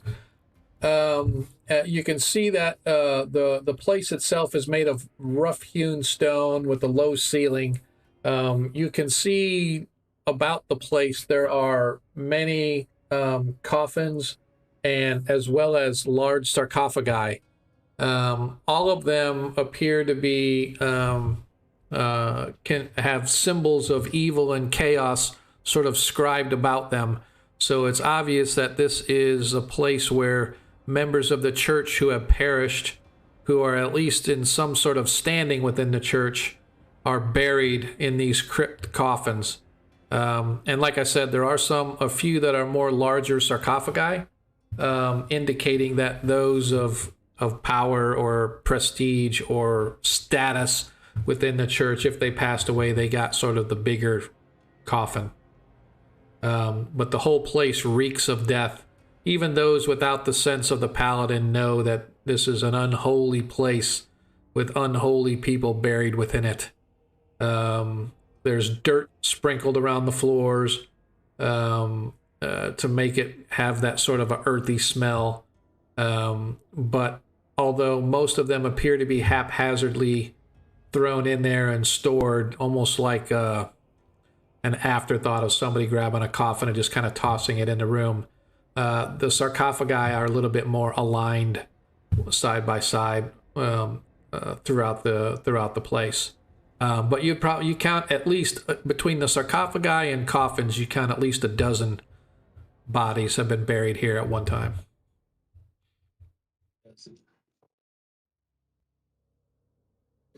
Arthur, do you think it's possible to explode your flame I'm in this room to destroy it? I do not have that spell readied. I have sleep, and I have a billowing cloud of poison that I can conjure. And I have one that will help detect magic. But other than that, I do not have any spells. Well, I pull out my mace, Okay? my sword, and I go from one small sarcophagus to the next. Okay? But the first one, I take my mace and I slam it on the sarcophagus. Okay, the sarcophagi are made of stone. The small coffins and stuff are wood. Okay. I'm going to slam my mace on the coffin. Okay? As if, to just say, Wakey. yeah. My way of knocking. Yeah. Anybody home? Yeah, I just hit it once to see if there's any movement. All right, so the first one, you strike it, and it sort of cracks the wood on top. Nothing seems to happen. You can feel the heaviness of it. So it's obviously filled with something, perhaps a body or bones or whatever the person had died on or had been wearing when they died. But other than that, nothing. I ask amongst the party, does anybody have oil? I have a pint of oil. Arthur is I have some oil for the lantern. Yes. Yes, pour some on this coffin as we Okay. want to destroy. Comes over and pours a little bit of oil onto the coffin. Well, if we light it off right now, though, it could suffocate us too.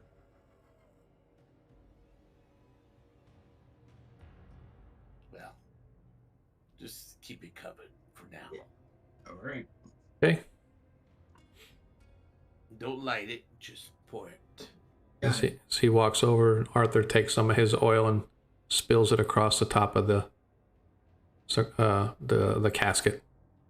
I'm gonna walk to the furthest one out, the furthest one, and if we have enough oil to pour on all the caskets, if we have enough. Maybe. Like I said, there's about a dozen or so total. So I would say, yeah, you could probably get 2 coffins per. So it would take you about 6 flasks of oil. So Arthur had a few. I know Declan had one. So you'd probably get a vast majority, if not all, but you might be able to push some together or something if necessary. And the last coffin, I'm gonna open up with the mace. I'm gonna pop it open if I can. Okay. Lift it with the mace. Okay.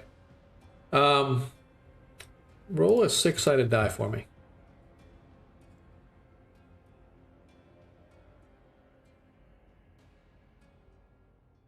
Ooh, Zadkiel rolls a 1.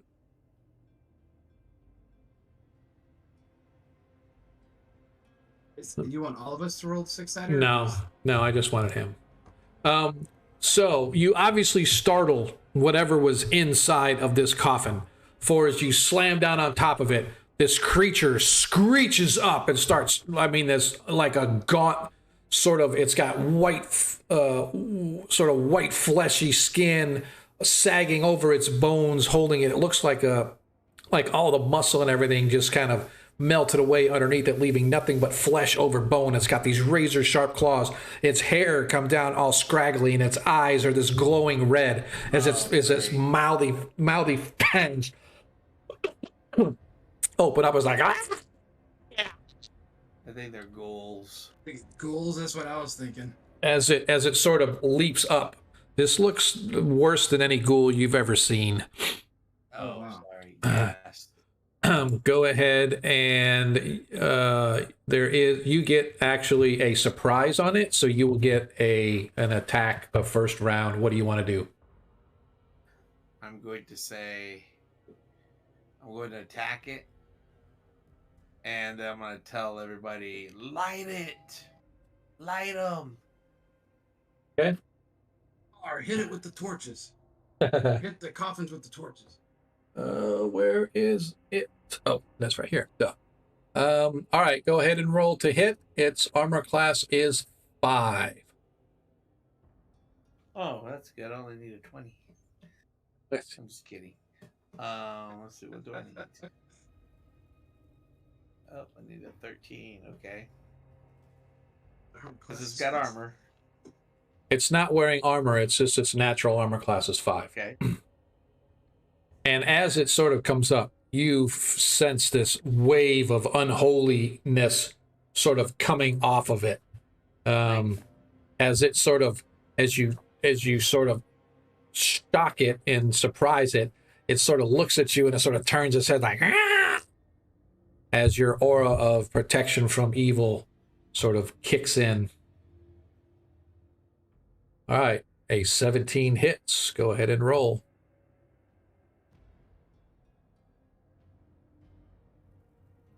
Three. It's 2 to 7, right? A mace. Yes. 1d6 plus 1. 4, 7 hit points. Oh, up there with you. Yeah, so it's 3, 4, yep, so, all right, yep. Hang on, let me get my creature. I forgot to put my creature on the thing. So, uno momento.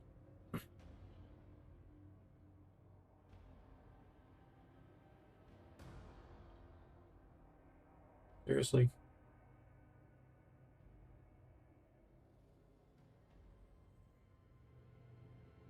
It's okay. I got a third character ready. Yeah.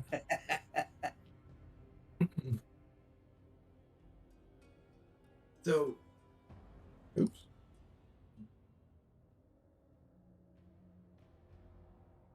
All right. So you slam into it with your mace, and it slams it into the wall. Looks at you and just goes, "Going to feast your soul. I can see the goodness in you. I shall make you my own." As it didn't even look like it phased it.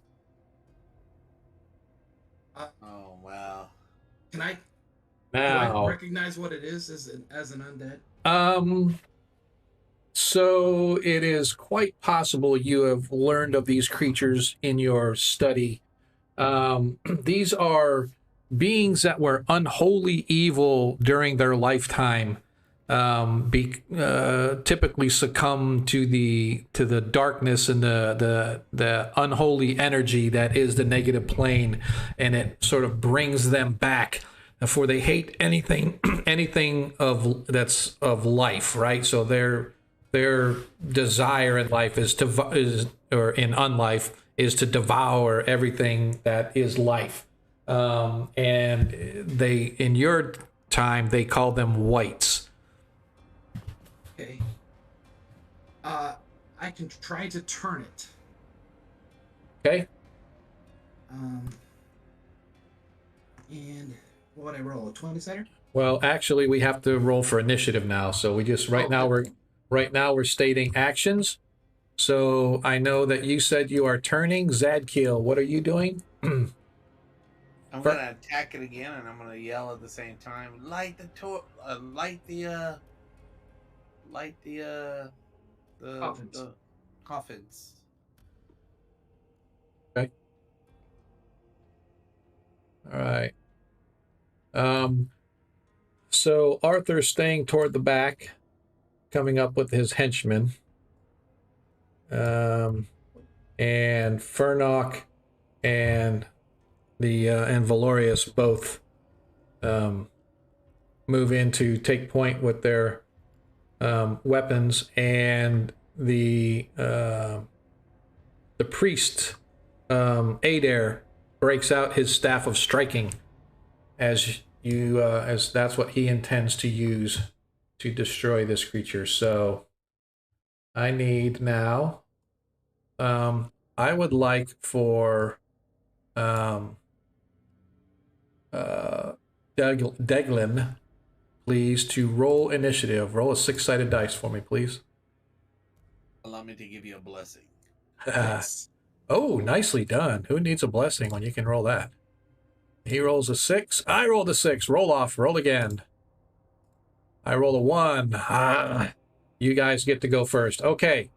Go ahead and so I am going to allow the attack to come first unless Deglin wants to do the turning first. I'll let you guys decide who goes first. Either Zadkiel's attack or Deglin's turning. I'm cool with either one, Zadkiel. Whichever you'd like to do. Well, if I think if I attack, and then you turn, at least we'll get damage if I hit. Yeah, he ain't got much where to run though. So if I turn him, he's just gonna go to the corner and stay there and hide. Well, he can move away from you heading south. Oh, that's true. He'd run right into the other guys though. Yep. We may not want him to do that. Yeah. Okay. So here I go. I'm gonna roll. Okay. 2 Yeah, that misses. All right, go ahead and roll your turn. That's 20-sider, right? That is correct. You need a 10 or I better. rolled a 1. You rolled a Are you 1. serious? As you go to turn him, as you're calling upon, and you're sort of huffing and puffing and wheezing because you're still a little bit shaken and beat down from the torturing that you received, you just can't seem to reach out, and you can't gain the presence of Jiskar to funnel through you. But the white, his eyes glow deathly red as he realizes that you are a holy man also, and now he is desiring to feast upon you even more. Adair comes charging up, so he is going to get a +2 to attack. Let me double check here. I don't think he has any strength. Nope, doesn't have any strength bonus. But he does get a +3 to hit on his staff. So +3 to hit and +3 damage. So let's see if he can do this thing. 20. I'm going to roll as Adair. 3. 21 as he hits.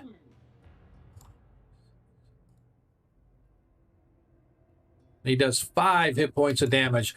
This time you can see that the energy just as it strikes into the white in front of him, you can see that this glowing sort of rod that Adair has brought up the holy power with, it begins to glow with a white light, and it smashes through the darkness. It's almost like a very thin skin shell around the white as it blasts through that protective energy and slams into the white, and you hear it screech out in pain as the damage is inflicted.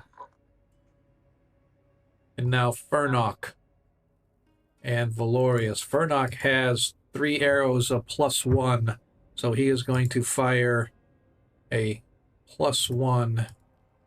Oops. He's going to fire with... He gets +1 to hit because of his dexterity. Natural 20. Wow. So he does 1 die 6. It's actually going to be a 2 die 6 for the double damage. 9 + 1, 10 hit points of damage. As the white screeches out in pain, as the arrow blasts through it, the magical energy piercing through. And seeing as his arrow did its damage, Fernok knocks 1 more. 5. This one, however, the white manages to dodge as the arrow shatters on the ground behind him. Valorius, not knowing any better, only has regular arrows, so he fires a natural 20. The arrow shatters against the chest of the white as it doesn't even seem to pierce its skin, as it screeches out, "Ah, going to eat you all!" And he doesn't bother to fire his second arrow as he sees that it's unable to do any damage whatsoever. Beware, they take duck face so. All right. Unfortunately, Arthur is just in the back, sort of protecting the crowd, but he didn't have anything ready to go, nor did his henchlings. Since they can't do anything, it is now the white's turn. And 1 to 2, Adar. 3 to 4, Deglin. And 5 to 6 is going to be Zadkiel. 4. He attacks Deglin. 9. Deglin's armor class is a 1, right? With his shield? Correct. All right. So the white misses. So I do want to pause for a moment and ask my rules lawyers out there in chat. What is there any rule, or do you guys know of any instance about using like improvised weapons of a magical item? So for example, Zadkiel has a magical shield. Could he use that to attack like a shield bash, right? So I don't know. I know they have that in other editions, but I don't know if 1E ever had anything like a shield bash or attacking with a shield because of the fact that it is magical. I know it's sort of a long shot, but I was just kind of curious if anybody had heard or seen that. If so, speak up in chat because I'm curious to know your thoughts. Because I personally don't think that a shield's magical properties are for defense, not for attack. That's the way I've always looked at it, but I'm just kind of curious if anybody has seen anything other than that. But also I do want to check. I think the white has multi-attack. Let me check and see. Nope, it only has 1 attack. Yep. PCO can use a shield should what? I mean, I've always played it as a protective magic. I was just kind of curious what you guys thought. So, because we do have magical things here that can try to attack. Yeah, as a non-proficient weapon. Yeah, that would make sense. So we'll do with that. So a non-proficient weapon, you get a -2 or -4 on your attack if you're not proficient. Somebody look that up and let me know what it is. And Monkey, I will allow you to attack with your shield as a non-proficient weapon in once you realize that non-magical items appear to have no effect on this creature. All right, does it make sense? Yep. All right. So, all right. So I'm going to clear the.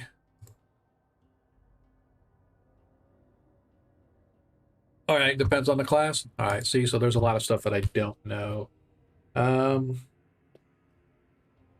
Let's see if it has it in.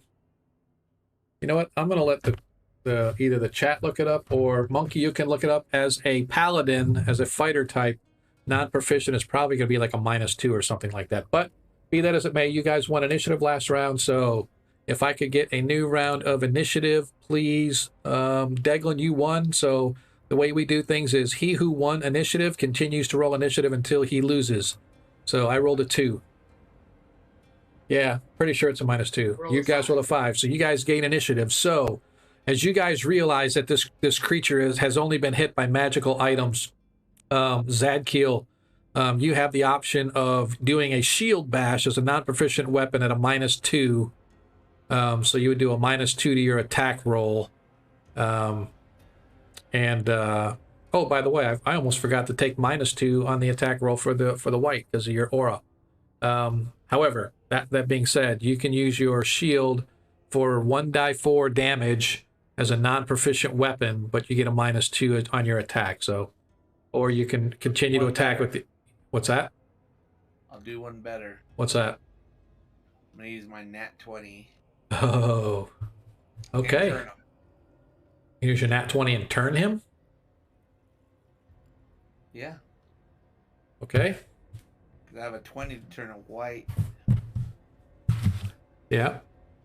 So, I mean, you turn him, but I mean, what's the sense of turning him? Is going to just drive him down into the other party members heading down? He won't attack, right? No, he can't. No, once he gets away from you, his whole thing is to get away from you. Once he starts moving away from you, if there's anything in his way, he can attack it on his way down. Oh, I thought he only attacked if he was cornered. No, that's not. That's I can do it. No, so that's sort of what Deglin was saying is he would be driven away from you, but once he's away from you, as far as he can get, right? But he can still attack things on the way, right? Oh, okay. So Never absolutely, mind. yeah, okay, All right, I didn't realize that. Okay. yeah. The level drain is what sucks. I agree. One thing we'll work on him is holy water. Holy water does work on him. That is correct. Holy water works as well as magical weapons, and that's what I was saying. Is if Pull my holy water and hit him with it. right. So absolutely, you can definitely do your holy water if you so desire. So that's Can I kind of hit what. him with my holy symbol. No, well, that's what I said. You have your shield is a +2, right? Oh, okay, yeah. So you can hit him with your shield since you're attacking with an improvised weapon or a non-proficient weapon, if you will. You would be at a -2 to attack, but you could do 1d4 damage if you Okay, yeah, with I'll your do that. shield if you do that. All right, and then you're doing holy water, Deglin, and Yeah. Yep. If he can push him up against the wall, then I can just smash it on him. yeah, and Adair is going to once again strike with his staff of striking. He's got a few charges left, so so the rest of the party is going to hang back. Although Fernok, if need be, going last, he is going to hold his last magical arrow just in case, because he had 2. He's only got 1 left now. The other one's still sticking in the white. So that being said, let's go ahead and Adair will attack first. He's going to add a +1 bonus to that to only use 1 charge. And 11, too bad. He probably should have done a +2 because he would have had a 13. That probably would have hit. But the 11 for a cleric. Oh, so close. He missed. All right, so he misses with his staff. All right, so Deglin, go ahead and roll an attack with your holy water. If you hit, it's 2 to 4, 2 to 8. If you miss, I'm going to do 1 to 3 splash damage. If you throw it at him, and it'll shatter against the wall. So it'll at least be a splash, at least of a little damage, but not the full damage. Okay, I got a +3 to hit, so. Okay. Here we go. That doesn't hit. Nope, a 6 misses, but roll a die 4 minus 1. But you do 2 hit points of splash damage. As you throw, the white sees it coming, and he is nimble as he can be. As he dodges it, it splashes on the wall, and you hear it, and he screams in pain as it burns his skin like acid. And he did 2. So close. Okay. Zadkiel. All right. I'm bashing with the shield. Don't forget, it's a -2 on your attack. Yeah, but I'm using the natural 20. Oh, natural 20 hits automatically. Awesome. Nat 20, and go ahead and roll a die 6 and double it. You got. Oh, and thanks for the 20 there. Yeah, I needed it. Yeah. Okay, so it was 1 to 6, you said? Or 1 to 4? 1, oh, sorry, 1 die 4, double it.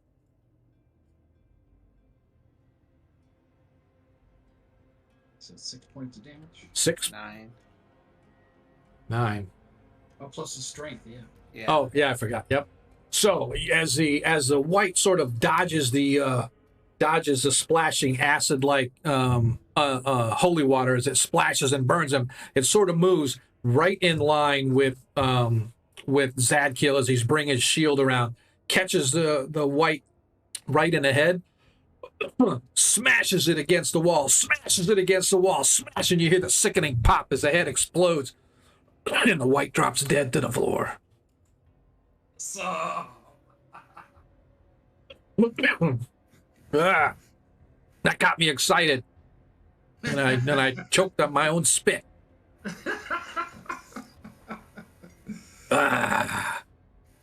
As you manage to finish off the white. Inside the coffin, you can see something glinting on the bottom of the coffin that the white sprung up out of. Oh, check it out. Oh, check for traps too.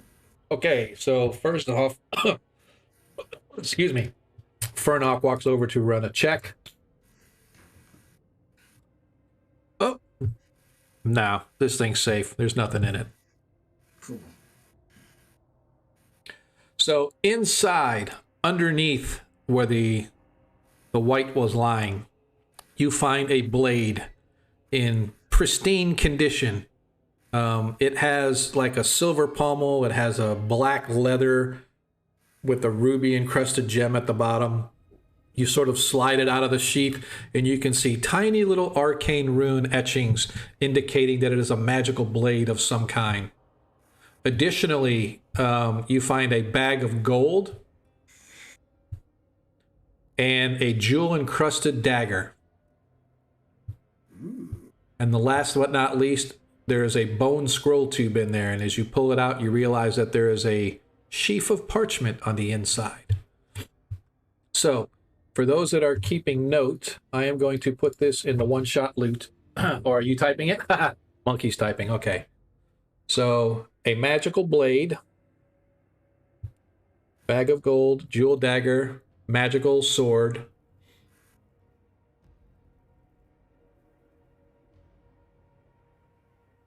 And parchment? yes. Scroll. Yep, scroll. Oh, and last but not least, laying up at the top, there is an old rusty helmet. Right where the head would be normally, it looks like this thing was buried with an old rusty helmet, or a helmet of some kind that is now old and rusted. Ah. Does it, Zadkiel, do you still sense evil anywhere near?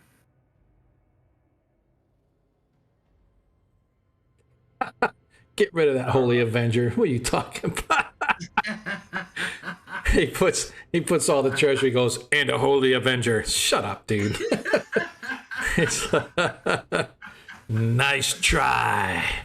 I'll be like looking at that later, like, damn, where the hell did that come from? I don't remember giving him a holy avenger. What the heck? You're a dog, man. Every single game, man, he's waiting for that holy. One day I'm going to give you a holy avenger, and you're like, oh bullshit, that ain't real. You're gonna be like, You Or see it'll be the a Holy curse Avenger. title. You're gonna just be like, "There's your Holy Avenger," and I'm going for it to have 1 hit point. And then the bee's gonna sting me. Exactly. So, yeah, Vorpal Sword. There you go. So, as you sense around, you sense the evil presence of the temple itself, and just the fact that this place is infused with unholy energy, but you don't feel the strength of the evil presence as you did after you vanquished the white. So, are we gonna grab that rusty helmet too? Yes. Yeah, he already grabbed it and put on it. Okay, good. Do we want to check the other sarcophagi? I thought we put him on fire, but I don't know. Well, you have not put them on fire yet. They started sprinkling oil on it, though, and you can see that. Okay. You can see Arthur's 3 henchmen are beginning to put the oil on it in order to I like torch. the one we just searched. Okay. I light it on fire. Okay. And once again, the thick, heavy smoke begins to rise as the oil burns and begins to catch the wood and all the flammable material. Yeah, It's the crackling sound of wood burning, and as you guys work your way through, it takes a few minutes, but eventually you have all of the sarcophagi and the caskets in flame as they begin to crackle and burn. As again, the oil is now giving off a thick, heavy black smoke as you guys work your way back up the stairs. I assume your eyes watering at all the heavy black smoke and stuff that is or beginning to fill that chamber. Yes. So you guys get back to the top of the stairs. The smoke is sort of wisping behind you, but you can see the flames sort of roaring now as you leave. They're beginning to ignite everything down below. You're at the top of the stairs in the hallway running north and south. You know that to the south is the storage chamber. To the north is the exit. Which way are we going? North. Hey. Okay. You guys begin to move your way, exiting. Ooh, dang, Speedy Gonzalez. As Fire still burning down the other hallway. yeah, it's still you can see that smoke is sort of creeping out from underneath the door that you guys closed. You can see the smoke sort of creeping down the hallway, but it's not like flaring up or anything like that. Dar, what is down this hallway? I don't know. I've never been down there, and the master said I wasn't supposed to go down there, so I didn't go down there because the master said no. Very well. We'll explore this what appears to be last hallway out of the 3 here.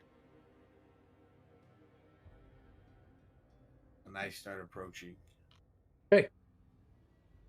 And I stop and I do my hand up to hold the party still as we listen, and then move, then hold, listen. Okay. You guys move your way down to the south, slowly but surely, as Dar comes with you carrying and Jeremiah comes with you as they carry the torch. The rest of the party waiting at the top of the hallway here.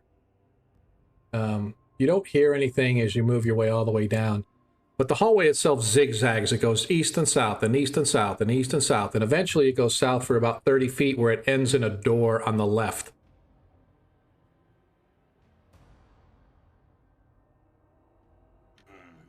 Looks like they tried to build again another hallway. Is the door the same kind of door as the one that was previous in the opposite hallway? In the northern Yeah, hallway? but this one has a padlock on the door itself. Rogue. As Fernok comes walking up. Aye? Pick lock. There is a obstacle in the way that needs tending to. Okay. As he breaks out his little set of tools, begins to try to jimmy the lock. Oops. Try this again. Where is he? There he is.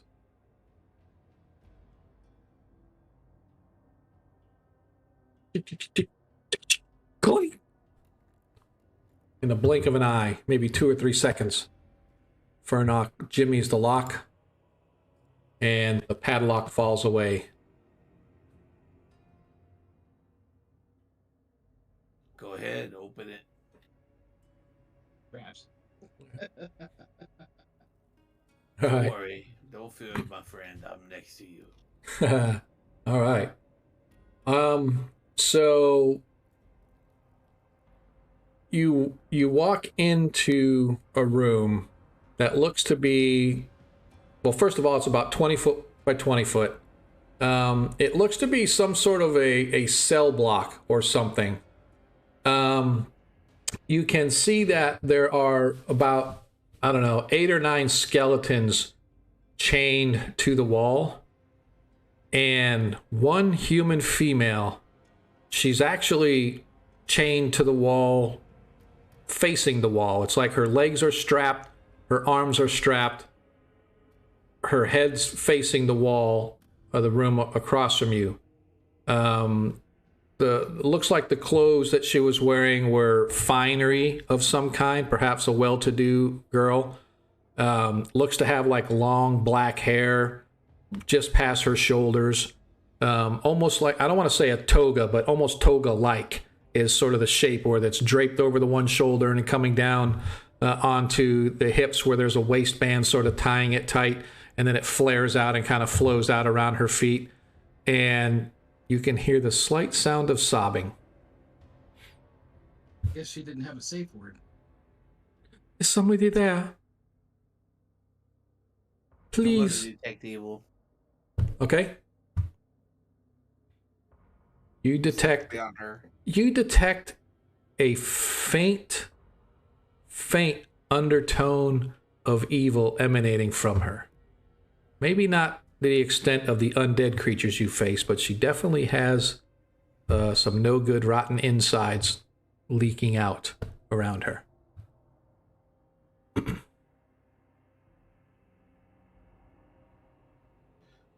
I go. Stay put, but turn around, little girl. As she goes to turn, you could see that her chains won't allow her to turn more than maybe a quarter of the way. I cannot. What a strange way to hold a prisoner.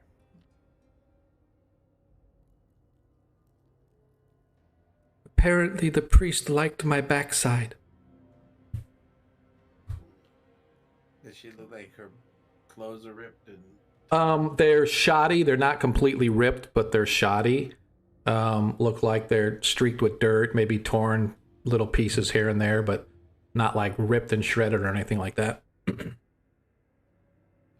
you thirsty, girl, and hungry? I am parched, famished. Okay, I motion toward our clerics, pointing toward their holy water. Okay. For a vow, but I put my finger over my lip like, I put some. and I in say one of the my girl guns. is thirsty. And while I'm talking, and I feel like she can't see as I'm actually motioning with my hand, like the silent motion, and like pointing at their holy water. Put some in a wineskin and hand it to you, and you can take it to her. Yeah, I have a water skin. Okay. I've still got one vial of holy water, so I can pour some in it.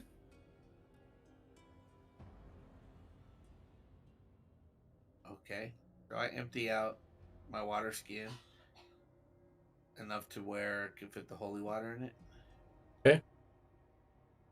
Unless there's some rule that says I have to empty all the water or whatever. No.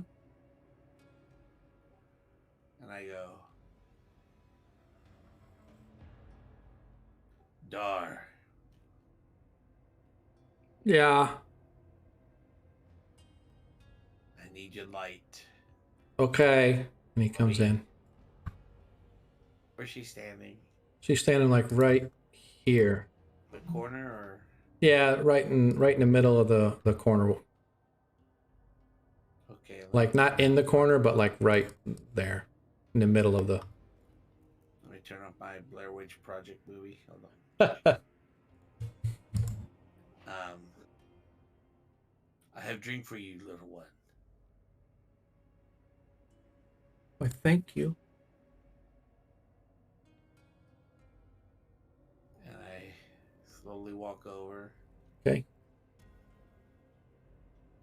I say, "Can you see me?" And she goes to turn. And as she turns, you can see her vision suddenly changes.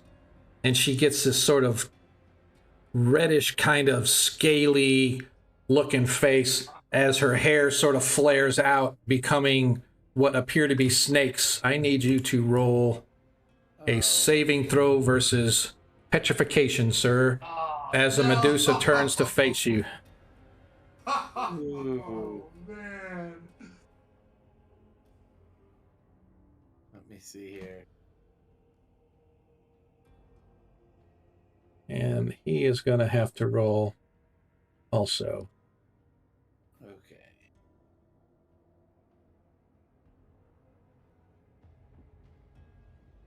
Well, Saving throw versus here we go. You ready? petrification. Yeah, I am. Don't forget, you get +2 on all your saving throws. Yes. Fortunately, I used. Oh wait a minute, we have a 20 left.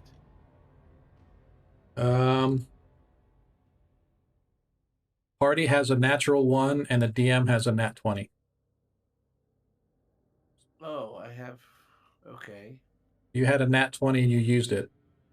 Yeah, and then there was their party has a nat 1 and a 20. No, the DM. The DM has one. Oh. Because we were given, let me double check tonight. We have a natural 20 was given by Corvus, and a natural 1, and another nat 20 was given. So Corvus gave you guys. You are correct. The party does have a natural 20 because the one that was given to us, Agamren gave you one specifically. Right. So Agamren gave you one. So the party does have a natural 20, and the DM has a natural 20. So the party has a nat 20 and a nat 1. Okay. Well, here I go. Good luck. Well, you got a nat 20. So if you use the nat, oh, you're going to roll the. Okay, you can roll first, so you don't have to use the nat 20 till after you decide, right? So if you roll under your score, you can use the nat 20 to replace that roll if you so desire. Okay. See what I gotta roll. I have to roll a petrification. Petrification is, I think it's a 15 for you. I know that. Oh, sorry, no, 3rd level. Petrification is a 14. 14, yeah. Right, so you need a 12 actually, because you get a +2. Uh-oh. Okay, here we go. Hang on a sec. Oh, never mind. Yeah, sorry, Mike. Looks like our stream went down a little bit for a sec. Yeah, we're good though. Sorry. Oh man. What'd you roll? 12. And you needed a 13. Yeah. But you got the nat 20, so you can choose to. I rolled a 12 plus 2. That's Yeah, +2, yeah. 'cause- Oh, yeah. You're right. You're right. So you needed a. Yep, you are correct. So you saved Yeah, right. as at you 14. turn. Yep. However, that's not Fernok. That's actually you hear suddenly a uh-oh Oh, no. as The Dar the flatulence. flatulent lets out one final as he's turned to stone, and you now have a statue there holding the torch as it's, and now he has a permanent torch holder as the Medusa sort of free me, and I will give you something that will turn him back.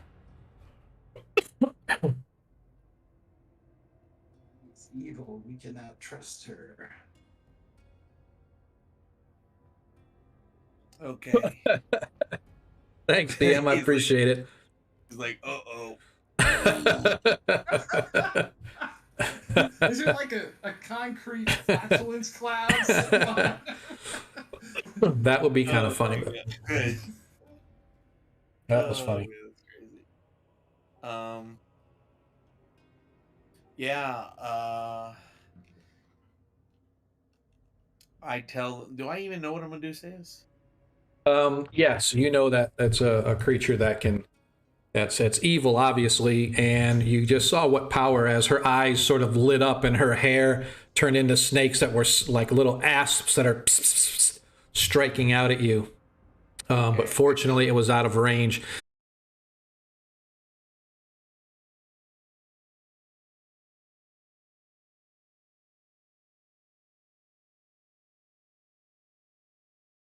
Managed to overcome it with pure will and the power of St. Cuthbert coursing through your veins, fought off the evil, but unfortunately your new companion, Dar, was not quite so lucky. So you realize what she is. I yell, back away, it's a Medusa. Yeah, As- I'm backing up the hall. As Fernock like leaves and goes, shut the door, just leave her there. Just leave her. Let's go back and get like a case of oil or something and just roll it into the room. What happens if I try to fight her without looking? So fighting, what's that?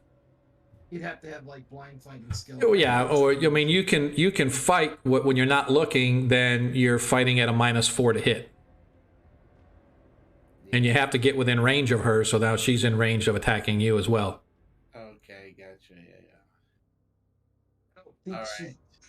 I don't think Typically, you if I'm not mistaken, there are some rules about fighting creatures that can do that to you.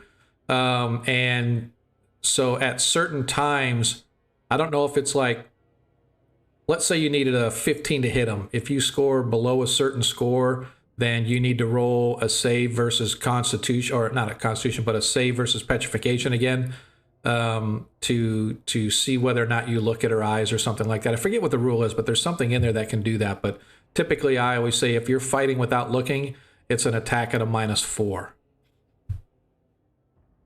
Okay. Or if the archers were to stand outside the door and just shoot arrows straight at her, her vision wouldn't be able to petrify them, could it? If they're outside the door, yeah, If they're no, outside you the can't. door, just- Yeah, it has to be line of sight. Okay, here's what we're gonna do. I'm gonna back away. She's chained up, right? Or Yes. does it look she's free? And No, she's chained up still. That's why she said, release me and I can give you something that will take your friend back. Yeah, and here I was trying to move my token on the Twitch. Yeah. But releasing that type of evil into the world is worse than having our friend die. Yeah, I back away, looking with the shield covering the my line of sight from her, backing up, Okay. and hopefully the line of sight of my companions. Okay. Then back out the door. Okay. And I go, well, Dar is no more. Do we have more of that oil? Nope. You guys used the last year oil in the last place. Was there any in that stock room? You guys never looked. Yeah, we never looked, but it's got food and water now. It's probably But- all smoky now. Well, we could go back and tell the priests up top that they have to deal with this one. Or perhaps we stand at the door and throw darts at it till it dies. I don't know what the distance is on our gaze attack is. I look at our weakest henchman.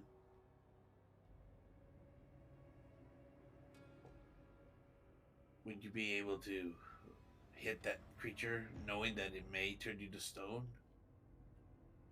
I do not wish for my hirelings to go put themselves in such a danger. She is there. She cannot get out. We are already telling the authorities about this place, so I just say that we tell them that there is a Medusa down there and leave it at that. I would not want to risk. Okay, since she's more of a different type of negative energy, not really. Yeah. Medusas are more lawful evil. They're not like the chaotic evil that you've found down It's kind here. of like a religion evil kind of thing. It's more Right.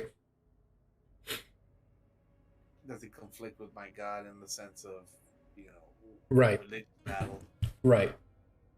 spiritual battle, I guess. Yeah, I'm gonna say we must retreat.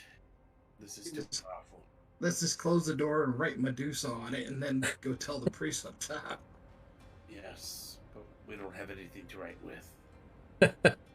Arthur chalk. has I got stuff. Yeah, Arthur has chalk and stuff as well, so. Okay, Arthur, mark this as Medusa's All right. love channel. All right. So you guys close the door, moving the statuesque of Dar the Flatulent into the room as you close it, marking the door with the big word Medusa on it. Oh man, I was liking Dar. Yeah. Yeah, Dar was kind of liking you too. Would have been my first convert. Hey, Lando, appreciate you hanging out with us, man. Catch us next week or this coming Friday if you're interested as well. We have another stream on Friday nights from same time, 7:30 to 11:30. Only that's a 5th edition game, so come see us, man. And like I said, reach out to me on Discord for either the game and or a job. So let me know. That's funny, DM. Yeah, sound like half the people at work. All right, so what are we gonna go? You guys got about 15 minutes to get where you want to go. Well, I'm gonna get the party together and say we could try to go to the stock room, but it's probably gonna be smoky, Yeah. and we don't want to get trapped. So I think we are done here. We have Okay. cleansed what we could cleanse. You have cleansed what you could cleanse. All right. So you guys are going to head out then? If I suggest it, and if they're in agreement, then yes. Yeah, the only other one that has to be in agreement is Deglin because everybody else is. Everybody else is. Yeah. I'd like to get up top again and breathe some fresh air. I've been down here too long. All right. So it takes you guys about 15 minutes or so as you slowly work your way up. It is rather smoky as you guys sort of reach the top of the hill, exiting the cave. Deglin, you don't know how long you've been down there, but it's been a while that you know as you were trapped on your way to the keep, seeking your fortune to join up with other bands of adventurers in cleansing the evil that's plaguing the land. But you guys once again come out on top as you exit the cave at the top of the hill, working your way down the backside of the hill. You get to your horses and head back to the keep on the Borderlands, where several hours later, carefully taking your time, working your way through the woods, down the road, checking in with the guards that always manage to take you guys at the gate. You stable your horses within the warehouse stable area, and once again find yourselves back at the tavern as well as the Traveler's Inn. You have a new member to your party, Deglin, follower of Jeskar. You guys managed to escape the last vestiges of evil that were festering beneath the stone and the rock within the caves of chaos bringing this chapter of our episode to a close. Well, I appreciate everybody who hung out with us tonight. Next week, same time, same channel, we shall begin anew as the party figures out where they are going to next. For those that have followed our channel for any period of time, this is the time where I shipped us into the after party. The after party, if you did not know, is just us kind of hanging out. First thing I want to do is kill the music because we don't need any unholy music or anything like that. The next thing I want to do is I'm going to shift our stream actually into the after party, and there we are in the after party. If you are hanging out in our Discord, or if you have not been to our Discord, I encourage you to do so. What we're going to do now is, as players, I shift over to the open chat on Discord, and that's where we'll finish off the stream at. So for those that are first-time followers or first-time people here, at the end of every session, I kind of move everybody over to the after party where we just kind of talk a little bit about stuff, in particular things about this particular stream, what may have gone well, what you liked, what you didn't like, and then, you know, where we may be going to from here. Additionally, I invite everybody to come to our Discord and join the open channel, just because now you guys get a chance to hang out with us. So if you hit the Discord and you go over to the voice channels, there's the open channel. I am going to move myself over there. So any player that wants to join me, just all you have to do is click on the open channel. It'll ask you to confirm if you want to switch voice channels, and you do. And lo and behold, here I am. I am shifted over to for the after party. So, like I said, I definitely appreciate everybody that's hung out with us. It was definitely a good game. I want to welcome once again Deglin. You did a great job on your character. I'm sorry it took us so long to get to you, but at least you got a chance to kind of hang out and do some voice chatting with us. So anyway, see that He knows how to get here. yeah, so all you have to do is in the Discord, Ager, if you look, you can see the different voice channels, and if you look at the voice channels at the bottom of the Discord list, you'll see the open channel. Just click on that, it'll confirm for you to join, and we'll be over here. So hasn't been on the there we go. I wasn't coming up with the confirm. Oh, okay. That's weird. That was kind of bizarre. But now it let me. So. There we go. Yepper.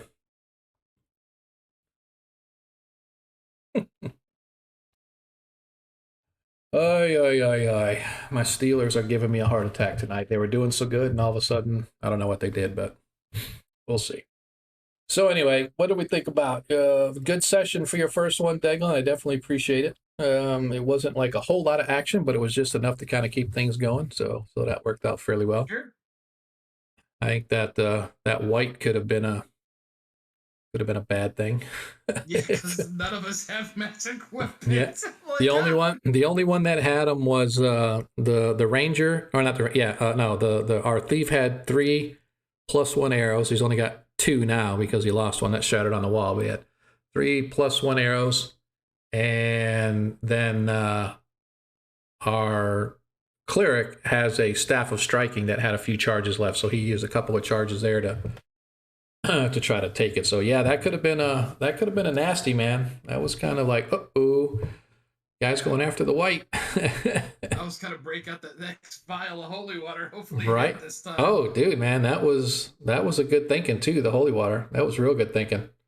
So, because I think, if I'm not mistaken, the party still has holy water as well. They had 5 vials of holy water, so they could, because the priest gave them each a potion of healing and a vial of holy water, so they should have been able to attack with that. So hopefully that would have been enough to kill it, because that was, but how close you got to get to hit it, Exactly. you know. So hey, man, that 2 hit points helped. Every little bit helped, even though it was just a splash, you know. Yep. So that was kind of cool. So yeah, so I think so next week hopefully Arthur will be here, and then it'll be you three. I have a person that may want to join our this game, so that'll give us 4 players, I hope. And then we're definitely going to be losing Adair, since we have a cleric to replace Adair. We can just go ahead and get rid of Adair. And I just have to decide. Probably going to lose Valorius as well. He's the ranger, so I'll probably end up dropping him as well. And I'll just keep Furnock the rogue on the party to round us out at 5 if I get a new player. That'll give us 5. And then, Us? huh? So it's only gonna be us from now on? Yeah, because Adair dropped. Oh, what happened? He's working 2 jobs now.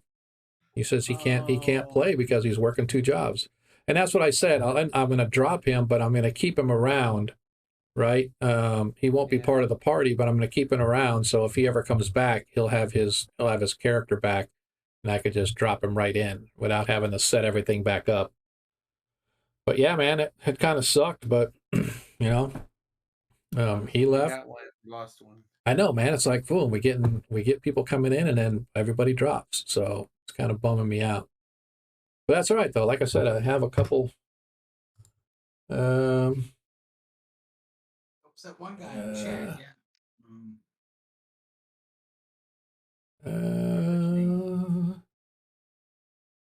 Yep. Cool. So, yeah. So Lando, he's interested in playing the 1E game. So we'll have to see what he's looking to. Oh, there's a lead right there. Yeah. Yeah. So I said so Lando wants to play, and so I'll just get him set up in the Discord. Let me. I don't know. Is he in the? I don't think he's actually in our. Let's see if I can. Lando. There we go. So I just sent him an invite to our Discord. He joins the Discord. I'll get him over in the PC creation. We'll get him all set up. So, like I said, if we're losing Adair, but we got Delgum, or Deglum, I mean, sorry.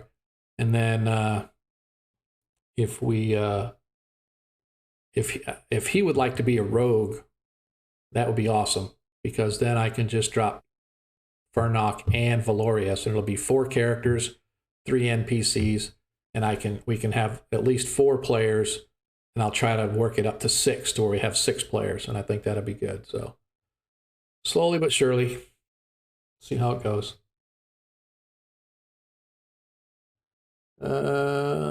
So I have another guy who might be interested in the 1st or the 5th edition, so I need to talk to him too. So that's pretty cool.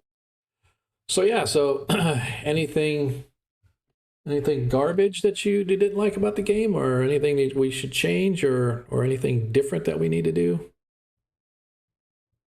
No, I think it's fine. Yeah, I think Yeah. we're doing okay. Yeah, It took me a little bit to get back into the swing of things. Yeah, takes a little bit. I think you're DMing well. I think you're being patient with us that are not showing up as much as we should be. And, It's all good. Oof. It's hilarious. You keep going, and Yeah. eventually we'll get a group that'll stick around long enough to where Yeah. if we do have too many, then you just replace one every once in a while to take turns, or Yeah.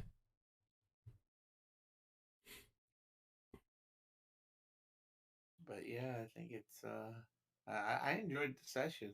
I just, man, that Witten, yeah, when we fight those things, I keep forgetting. Oh yeah, this 1st edition, we gotta watch out. Mm-hmm. Exactly. Wrong move, like right there, all that time. One wrong stone. Yep.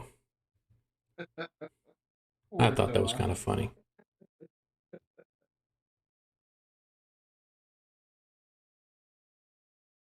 Darcy, bye bye. Say bye bye. Uh-oh. Hmm.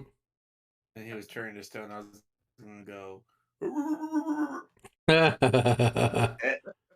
That's funny. Oh man, I gotta figure out. I'm getting tired. Appreciate everybody out in chat that's hung out with us tonight. Yeah, that was a good. That was a good turnout. I thought. Yeah, it wasn't too bad. It's been it's up from what it's been in the past couple, man. So it's kind of nice to see. It kind of fluctuates. Like every once in a while we get a big group, and then it just stays small, like 7 or 8 people, and then all of a sudden it'll jump to like 20 some people once in a while. But that's what I like. Well, at least what I like is we got some of the same guys coming back every week, and just to watch the stream and stuff. And when they don't watch it here, they end up watching it elsewhere. So yeah, so it was good. I enjoyed it. So I think next week I just have to decide where we're going to be off to because, oh, you know what we need to do? I need to, so you can put this as part of the, yeah. There wasn't a lot of experience for creatures, but we had that. And there was one with 19. All right, so. Oh, I didn't remember how much experience you said I was supposed to have, so I just Yeah. put 10,000. Yeah, it's actually 10,446, but that's fine. So let's see, we go this divided by, technically there were only 3. Yay. So you guys got 230 experience points tonight.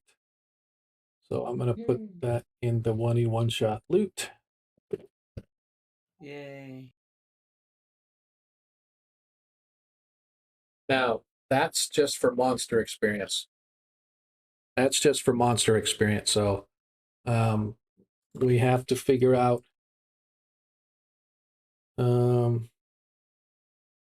for the anything else that you guys once Arthur's back to do an identifier, or I don't know if he has identify or not, but he'll be able to cast to determine what the other magic items are.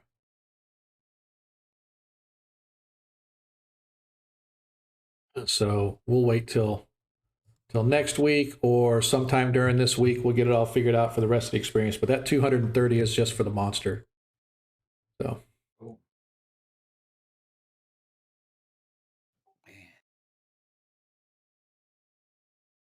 This is absolutely bananas. So have you figured out yet whether we're gonna be doing Astro still or? I'm going to stay Astro until I can. I want to be able to. Yeah, it looks like we lost. Damn it!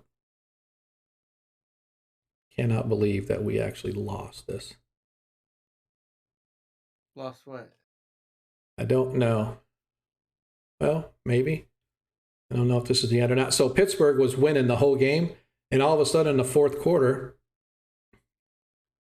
oh. So Boswell's going for the field goal. I don't even want to see. I'm afraid to look. I can't look. It irritates the hell out of me. But we Pittsburgh was beating on them all night long, and all of a sudden in like the fourth quarter they came back and scored like 10 points, and now we were down by 1. I'm like, are you freaking kidding me? How the hell did that happen? So Bob's better pull it out. I'll be mad. But it's kind of funny because I've been saying it. Pittsburgh, and at least our current coaching staff, has never beaten the Bears. I mean, we were like 5-1, and the Bears were like 1-5, and we went into Soldier Field and lost. I mean, that's just how it is. I don't know what it is about bad teams, but our coaching staff cannot just get my team to play against bad teams. We'll play the Patriots, the Packers, all these top name teams, and we'll shut them down and do well. We go against scrub teams, and we never play well. I don't know what it is, but anyway. So that's enough for me. Yes. Thank you. They got like 10 seconds left or something like that. He made a field goal. So. Yep, that's all that matters. Thank you, DM, No, there's a flag. Yeah. Oh no. Free kick. I'm just kidding. Shut up, dude. We won. 29-27 with 26 seconds left. We are not going to let him go down and score. Yeah, I see that. All right. We are not going to let him go down and score. 29 seconds? No. When you never know. Shut up, dude. If we lose, everybody's going to get automatic -10 to every roll.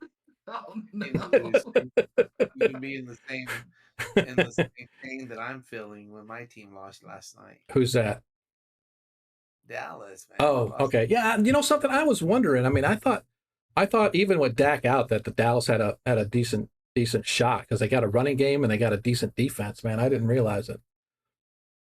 The one that stabbed me in the heart was any of the Minnesota fans because Minnesota was putting it to the Ravens most of the game, and then all of a sudden the Ravens came back and won. I'm like, not only did the Vikings disappoint their fans, but they stuck a needle or a dagger in the heart of Pittsburgh too. So, yeah. I can't help it. I'll just NPC an assassin. There you go. 15th level assassin going after 3rd level characters. Well, 4th level now. 4th level now. So I like it. You can be what's his name from the Free City. God, I have his name right on the tip of my tongue, but I can never say it. I don't know why. Turin Deathstalker. Thank you. Oh, I thought He you were can be gonna no. say- He can be Turin Deathstalker, who's like he used to run the Assassin's Guild and stuff, and now he runs he's from the Wild Coast, I believe, and so he was tired of seeing what was going on down in the Wild Coast, so he went down there and took over Safeton and started building up its military and built walls around the town and stuff like that. So that's kind of cool. Yay, they approved. Yeah, cool.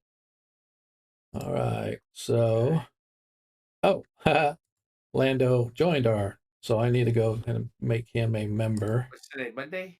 Today is Monday. Well, it's almost Tuesday. We got about 30 minutes till Tuesday.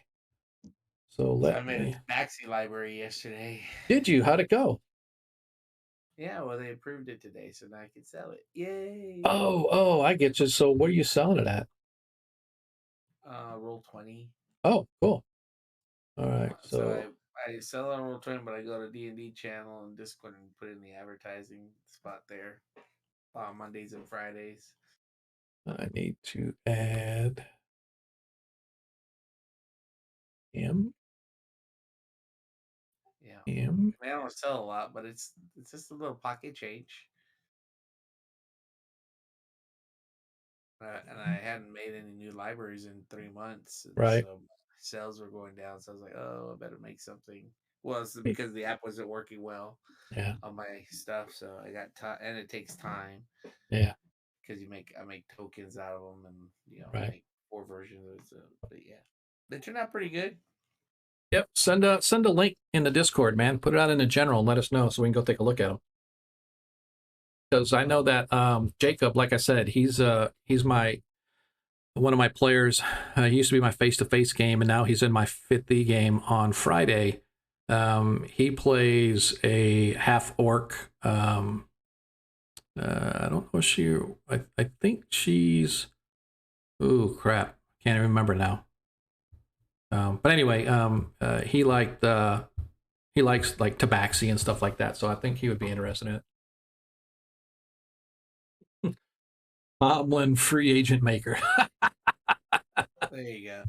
That is awesome. That is an awesome name, dude. That I am gonna make an assassin NPC, and maybe I'll put you into one of these games as an NPC, dude. That was awesome. I'm Tomlin Free Agent Maker. You know, did you see that though? It's like every time Pittsburgh beats up on the Browns, they lose somebody. Like they lose coaching staff, they lose players. It's like crazy. All right, so like I said, next session everybody's going to be 4th level. So just go ahead and make sure your characters are all leveled up, and we will roll for 4th level. You don't have to, Deglin, because you're already 4th level. Just go ahead and roll your hit points for next level.